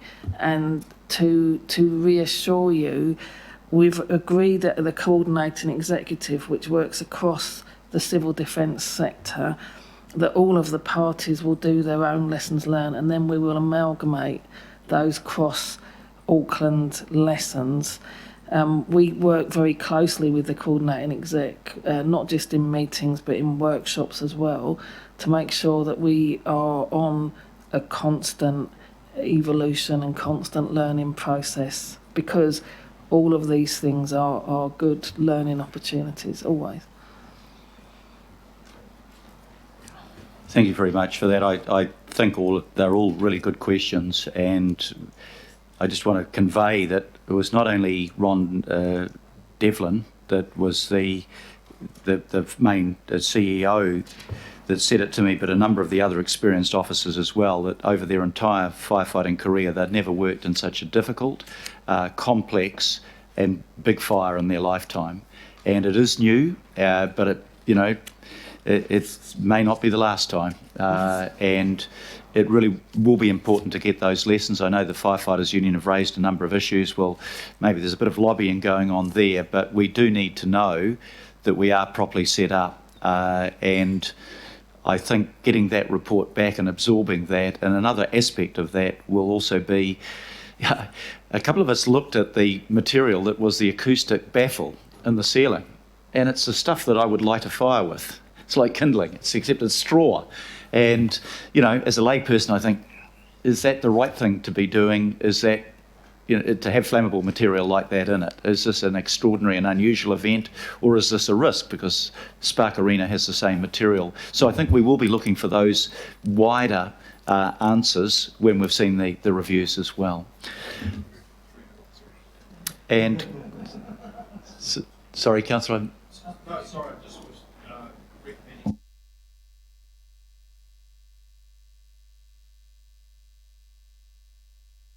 One that built the House of Straw. Councillor Fletcher, I think it's the last. Oh no, it's not the last comment. Thank you, Your Worship. And in requesting this report, I would like to thank Sarah and to convey my support for the comments that have been made thus far in terms of the commendations of the response in an extraordinary set of circumstances by all parties.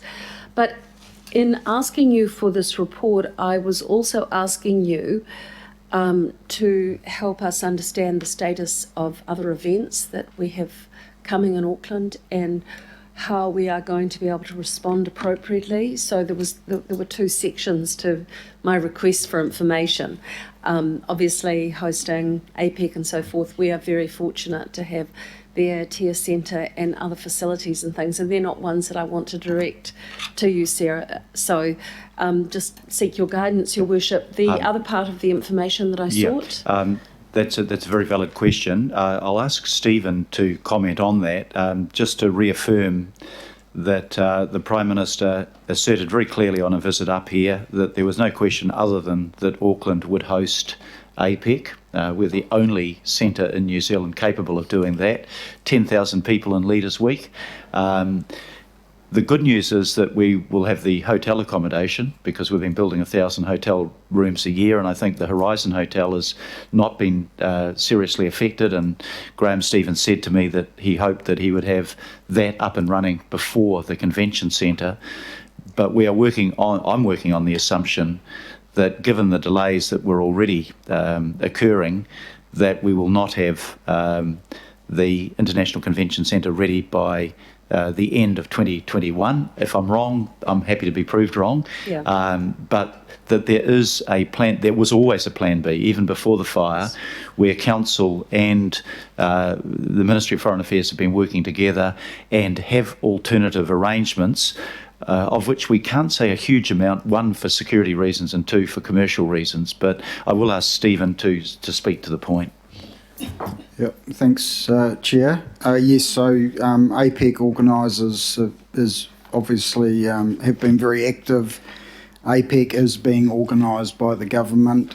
We do have a place at the CEO table and are on a number of the organising groups.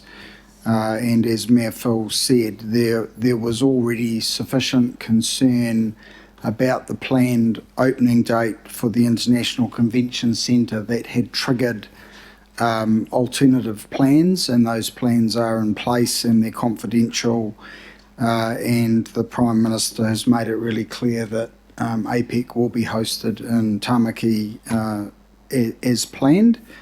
We are members of the Destination Auckland Leaders Group, which is all of our major tourist and visitor industry leaders.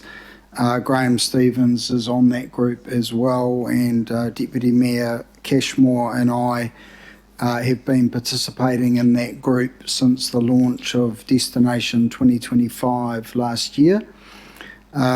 We have a subgroup from that Destination Auckland group looking at this next 2 to 3 year period in particular, and they're going to look at things, for example, would it be wise to do a pop-up that would, if we used it for 2 to 3 years, it will probably be a commercially viable proposition. So we have lots of business that is booked into Auckland over the next 3 years, and it's a very small number of conventions that have been displaced by a later opening date for the International Convention Centre. So there is still, amongst our hotels and other facilities, the bulk of the convention business will continue, and the Mayor's mentioned that there is significant growth of hotel rooms coming on stream in the next 3 years as well. So I think we have asked that subgroup to report back to us by December with their preliminary thinking about how do we make sure that convention planners around the world know that Auckland is open for business, and that there's actually not much that is missing because we hadn't actually got the International Convention Centre opened, that will come, it'll just come later, and that we're very much open for business, and there's no reason not to be planning to come to Auckland. Keep in mind that a very significant proportion of the smaller conventions that come to Auckland are in fact domestic activity, and they have no doubt that Auckland is open for business, and there'll be a campaign sort of modelled around that theme of making sure that we get as much business as we possibly can. We just have to wait a bit longer for the International Convention Centre to open. Thank you for that, Mr. Town. You preempted my second question, because obviously APEC is one, but it is all of the other types of events that we are wanting to seek to attract to Auckland. So on that, do you count the Australian market as a domestic market, or is the domestic market solely New Zealand? Yeah, I think I'm correct. Domestic is New Zealand. Okay. And the second part of that question, interesting when you talk about a pop-up, but are you anticipating that there will be any pressure on council through the RFA or other entities, and any expense that will be required that was unanticipated as a result of this? So the people have been looking at the idea of a pop-up facility in Auckland anyway, because we've allocated the Viaduct Event Centre to Emirates Team New Zealand, and there is pressure, on the cloud because it's not exactly fit for purpose, really. So some exploration has already taken place, which was just coincidental, not triggered by the fire. And there are some pop-up options, one that was deployed in Sydney while their convention centre was being rebuilt, that we've got enough business in Auckland to make the cost of a pop-up very close to a break-even commercial proposition. I think where council might play a role across the family is perhaps assisting with where we place it, and that we facilitate making that an easy thing to achieve, not a hard thing to achieve. But I don't think capital or lease contributions of any magnitude will appear for us to meet and have to adjust budgets. Thank you, Mr. Town. That's really informative for us all. Could I request, Your Worship, that this be a matter that comes back to the governing body as more information is available? Yeah, I think that once we get the reports and we can have that cross-Auckland amalgamation of those reports that Sarah has talked about, it'll be a good time to come back and have this discussion, both over the consequences of the fire, the preventative things that might need to be put in place, but also the impact of the further delay in the convention centre. It could well be that for RFA it's not a cost but a revenue benefit because their facilities will be in full use, I'm sure, through the period. No, but very happy to do that. Last comment, second to last comment, Councillor Simpson. Oh, thank you, Your Worship. Look, just before I ask my question, I had forgotten until Councillor Fletcher spoke that she'd actually asked for this report, so I'd be very happy if she wants to second it, the resolutions. It's outcomes, it's not so much about who's claiming the credit I know, for it. but Thanks. I'm making that point. But my question is to you, and I'd just like to thank you along with everybody else for the work that you've done. My question is around us as a council and the process that we had for our staff and our people at Albert Street and the way that went. Are you confident that everything went really well with regards to getting the message out to the people in the building pretty much right next door, and that have you had any learnings from that, or you're really confident, you're really confident that the processes that we had worked well? A good question, thank you, through the chair. We were very close to the fire, as the mayor said, you could see it out of the window. But the scale of fire was unprecedented. So anything where in an emergency management sense you're dealing with something unprecedented, there will always be learnings, whatever you do. That's not to say it didn't go well, but there will always be learnings. That's the nature of what we do.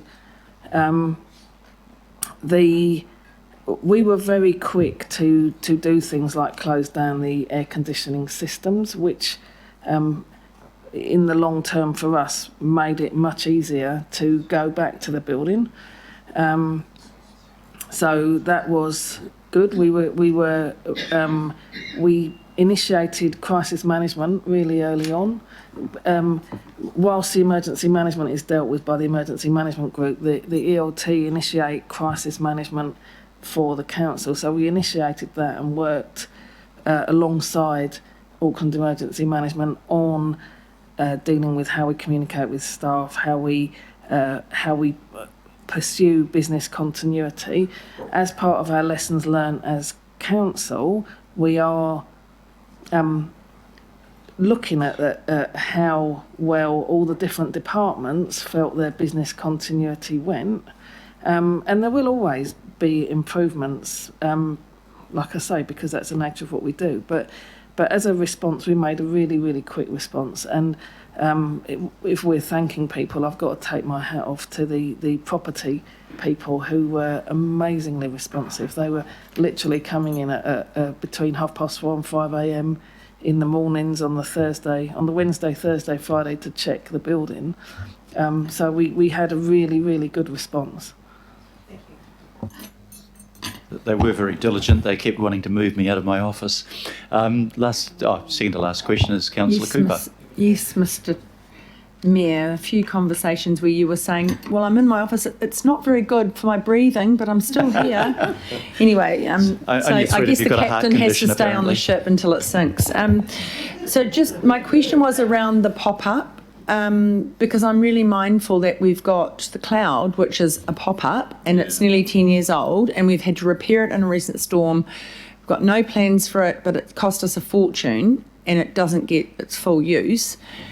Would we be really being quite careful around what we spend on a pop-up and being really clear about how long it lasts, and not having to have a maintenance plan for a pop-up? So we've already got one down on Queen's Wharf. Yeah, I think through you, Chair, look, the issue of a pop-up, just keep in mind, this is just to manage the anticipated growth of convention business in Auckland. And it would have a finite, opening and removal date. I think if we were to reflect on the Cloud, what do we like about it, what we don't like about it, we wouldn't do that again. So we've learned some lessons about what pop-up can mean, and you can often get stuck with a pop-up if you're not really clear about why you've got it, what it's being used for. And keep in mind, and we'd be very firm that this would need to stand on its own 2 feet commercially, because again, if you subsidise it, then the facility may well end up wanting to stay there for much longer than it should. Thank you. Okay, I think the last comment from Councillor Walker. We've had quite a lot of time on this now. Councillor Walker. Got a couple of questions. The first one just goes to reporting back to us around the pollution aspects, particularly in the water of the event. And the other related issue that would interest me, given that there was a significant volume of water used, is if there was going to be a backflow event in Auckland, certainly in the CBD area, something like that would trigger it. And those events do happen. So I'd just be interested to know whether there have been any incidents of contamination reported in any buildings in the CBD. So I just mentioned that in passing. It has happened before, sometimes with tragic consequences. And the other question I've got that I did raise earlier around this event is that the Central City area is hurting already in respect of Albert Street and disruption from any number of issues around building activity, and this event adds to that. And I just asked the question around what our strategy is around that, and that's our strategy as a city over and above the heart of the city, because it must have had a significant effect and will be having a significant effect.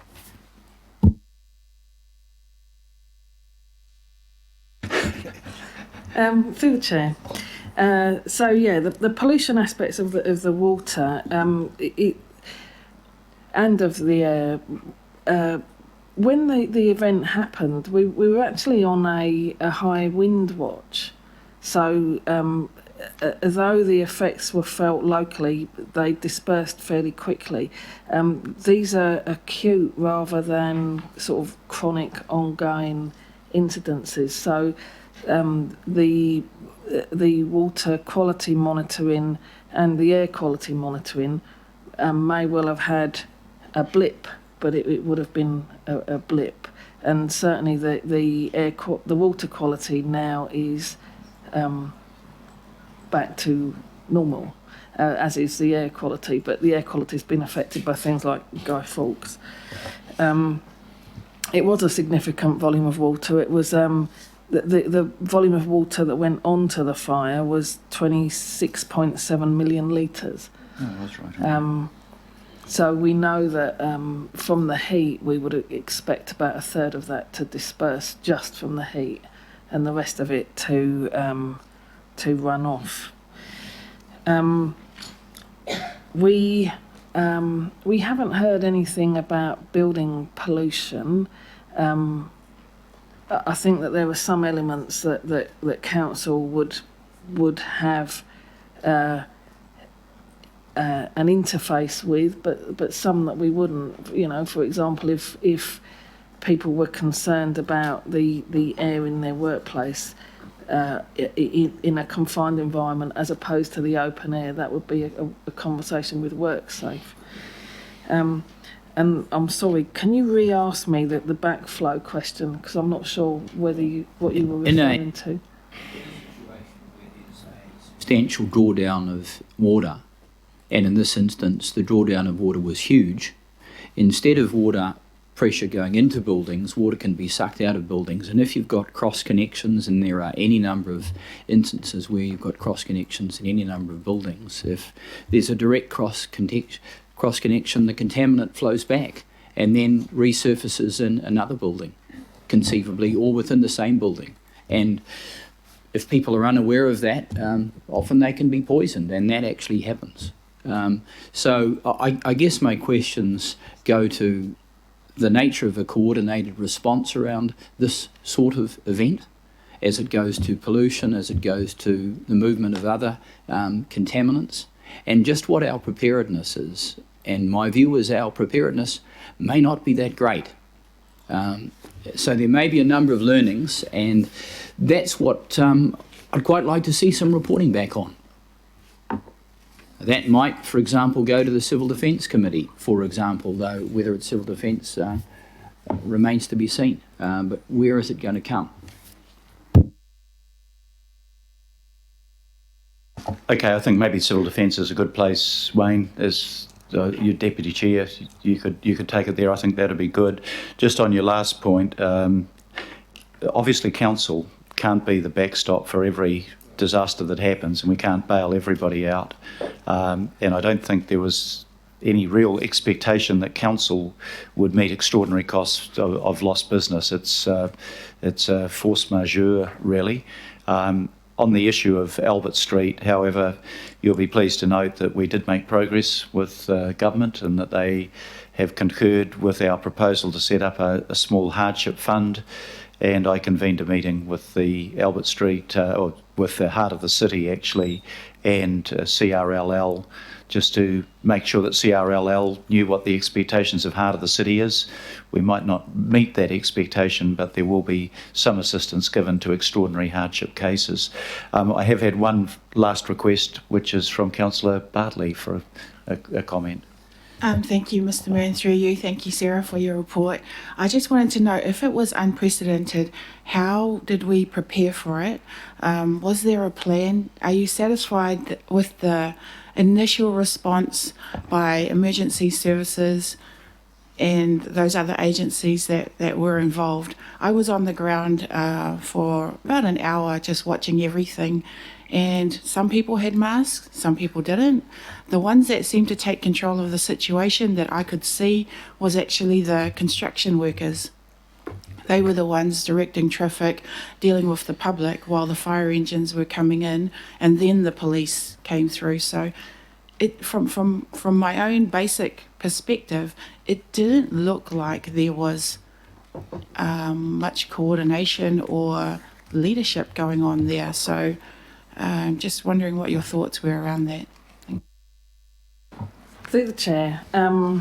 So fire was leading, and they were the lead agency in this. And from my perspective, certainly the setup of the incident response, the localised incident response, the mobilisation, all went really well. I think that any event, while you are doing your initial response, that first piece of any response, while you're working out the scale of what you're responding to and stuff like that, it is one of those things that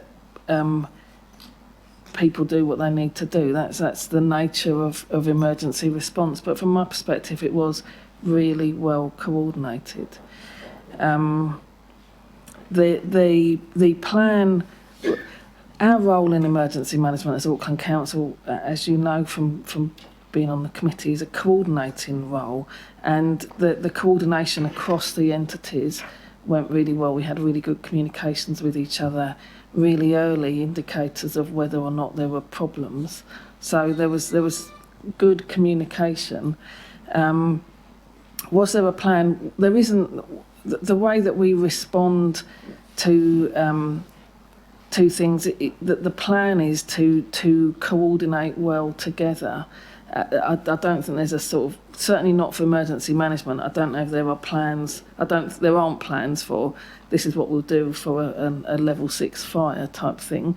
It's more about let's make a plan for how we work together, and then we can apply that to situations as they occur, because in emergencies, no two situations are going to be the same.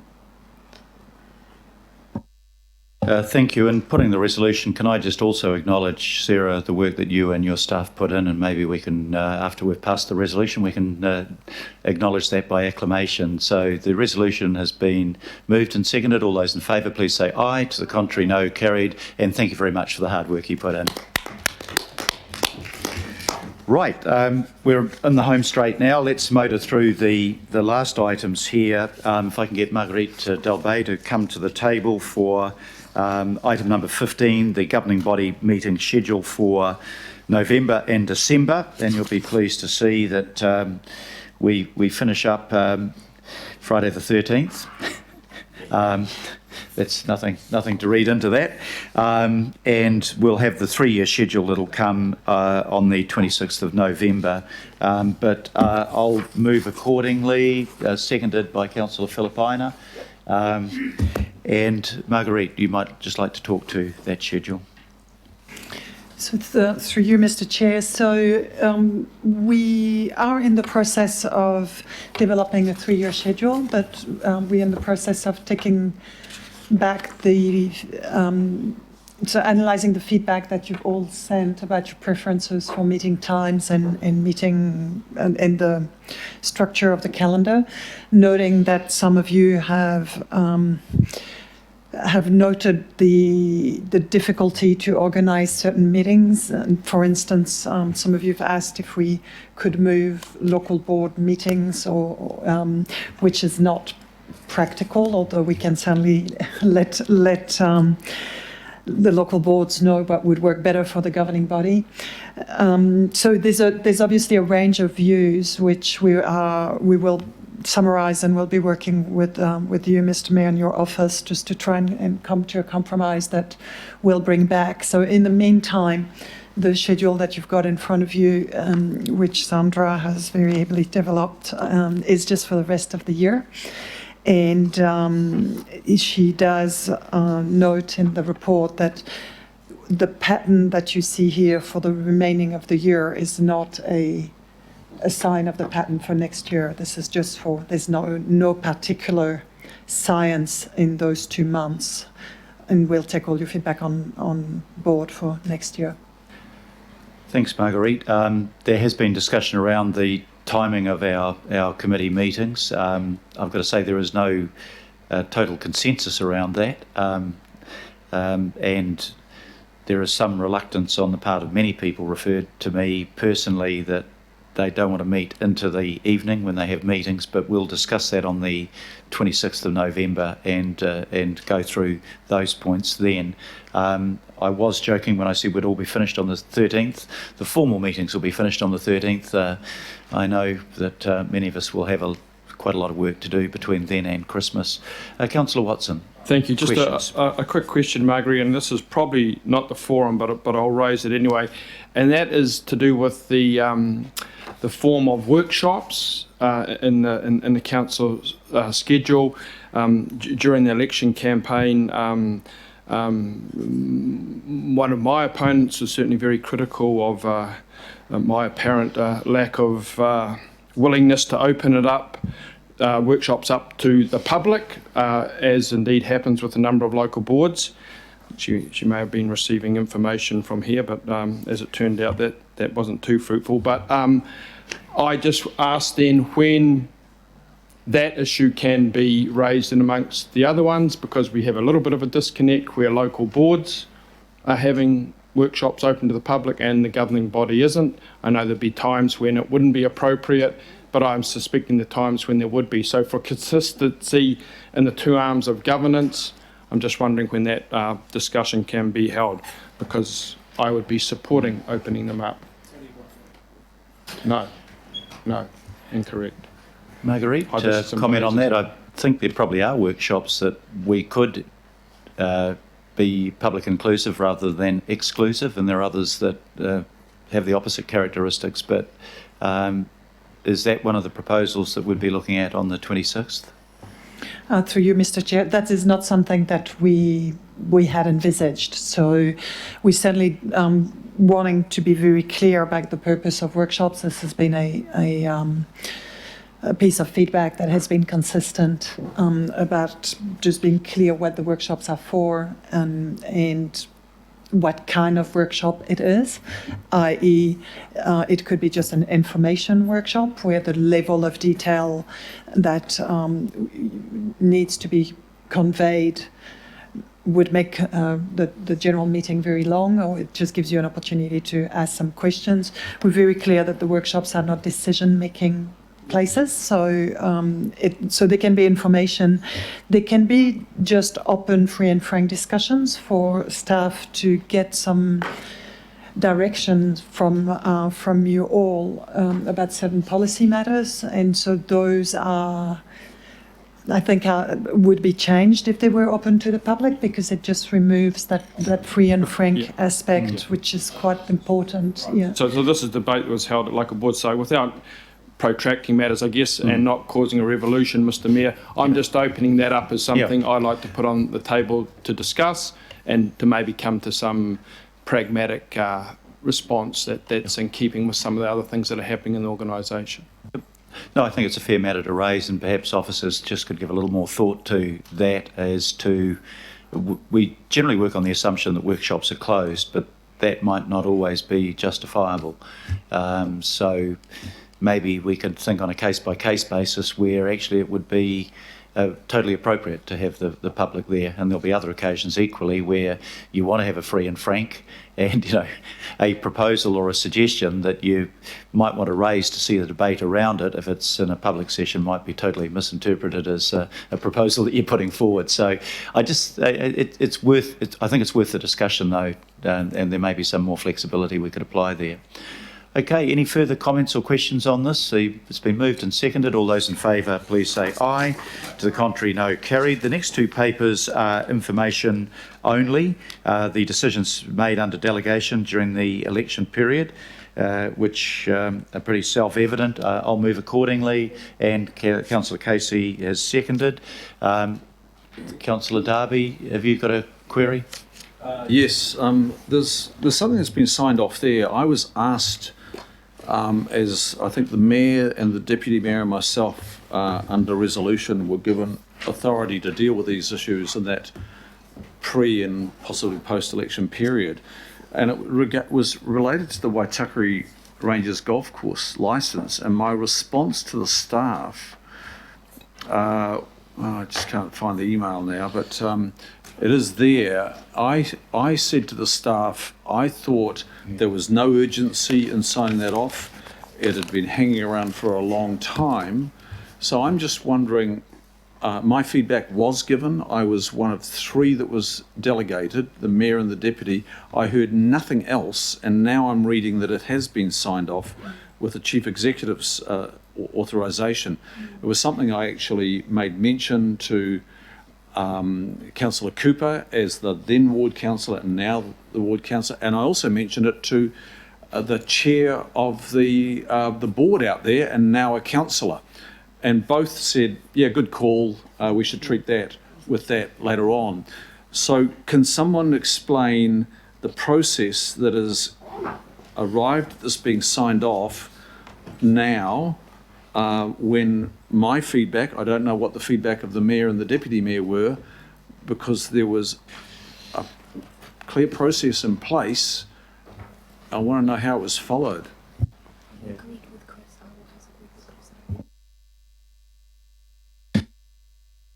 Is the agreement that we had that it was going to be deferred, but I wasn't paying much attention to the Waitakere Golf Course during the campaign, I've got to say. Can we come back to you on that, Councillor? I didn't personally look at it, so if we can come back to you on it, I think that's probably the best thing to do. Well, we do need to come back, because I sort of made a promise to the then board chair and the councillors that, look, I didn't think it was a good move.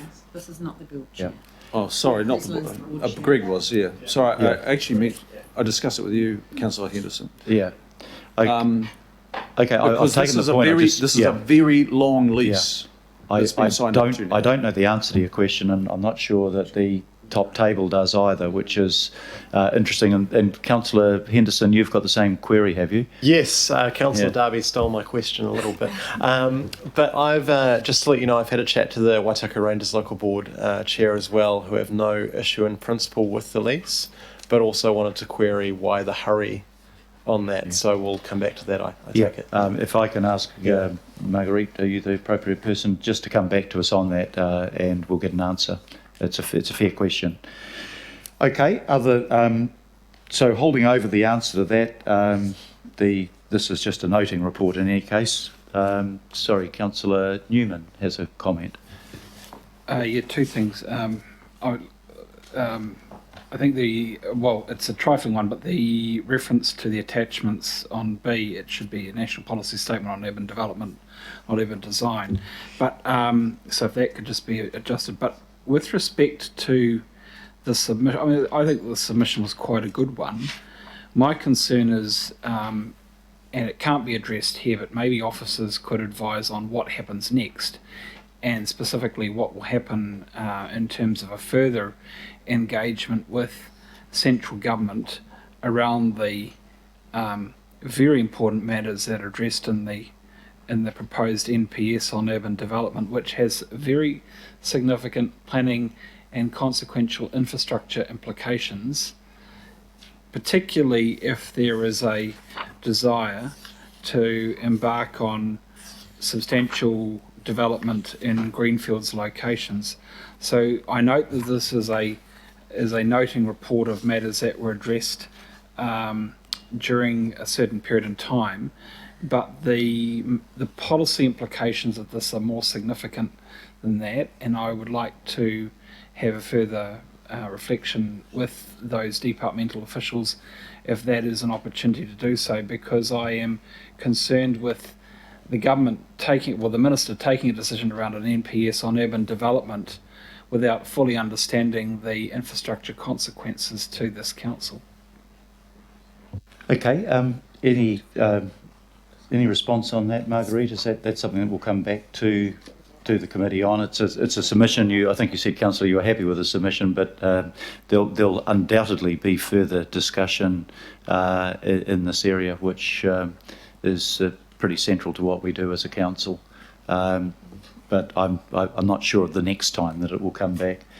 But we'll seek an answer for you on that. I would presume whoever the principal was that was holding the pen on this submission will be in discussion with probably the Auckland Policy Office, which is drafting the advice on this NPS. I think that there is a need for a wider conversation beyond officers about the policy options that are forming the basis of the focus questions sent out by presumably whatever agency or agencies are asking us, and I think that there is a need for us to have a more considered engagement on it. Now, just to get clarity around that's a submission that went to MB, is it? And there will then be consequential legislation determining what the nature of their proposals are, and we will be absolutely making submissions before the select committee on that one. So it will come back. This is, as I understand it, the initial discussion paper to MB, but that will then in turn be translated into legislation. Am I correct on that? I don't know. It looks like it went to the Ministry for the Environment. Okay. Let's come back to you on that. I don't know that I don't have an answer on it, and we'll try and get something more specific, because there will be an opportunity and the need to discuss the issues raised in that. I'm not trying to debate the point, Your Worship. I think we agree, but the point being here, when you read the focus questions and what is trying to be achieved, as I understand it from the NPS, it in effect provides for a shelving of the objectives and policies of the RPS and the unitary plan, and the opportunity for a rewrite that within central government. And I think that's pretty totemic. So I wouldn't want to be waiting for a piece of legislation to be introduced for us to go to a select committee. I would be wanting to see the early draft of that legislation following the submissions that have been lodged, because I think that needs to be a piece of advice to ministers that is fully informed by the implications for our Auckland unitary plan, if indeed we were to do away with the rural-urban boundary. Yeah. Let's get some further information. Generally, we wouldn't be given the draft legislation before it was introduced. but if it's a work in progress, maybe they'll come back to us on it. I simply don't know the answer to the question, so if I can just ask Marguerite to come back and get more detail on it, so that we've got an idea of when we will have further input and when we establish council policy on that, which I understand the submission sets out a broad discussion of, but we'll need to be more specific about it, I suspect. Okay, I'll put that motion that we noted. All those in favour, please say aye. To the contrary, no. Carried. Item number 17 is a summary of information memorandum and briefings. So again, I'll move that. Have I got a seconder? Councillor Sayers. If there's no discussion on that, I'll put the motion. All those in favour, please say aye. To the contrary, no. Carried. There was no foreshadowing of extraordinary business, so I can thank councillors and close the meeting. And I think we have the next extraordinary meeting on the. It might not be the extraordinary. It might be the 26th of November. Thank you very much, and lunch will be at 12:30.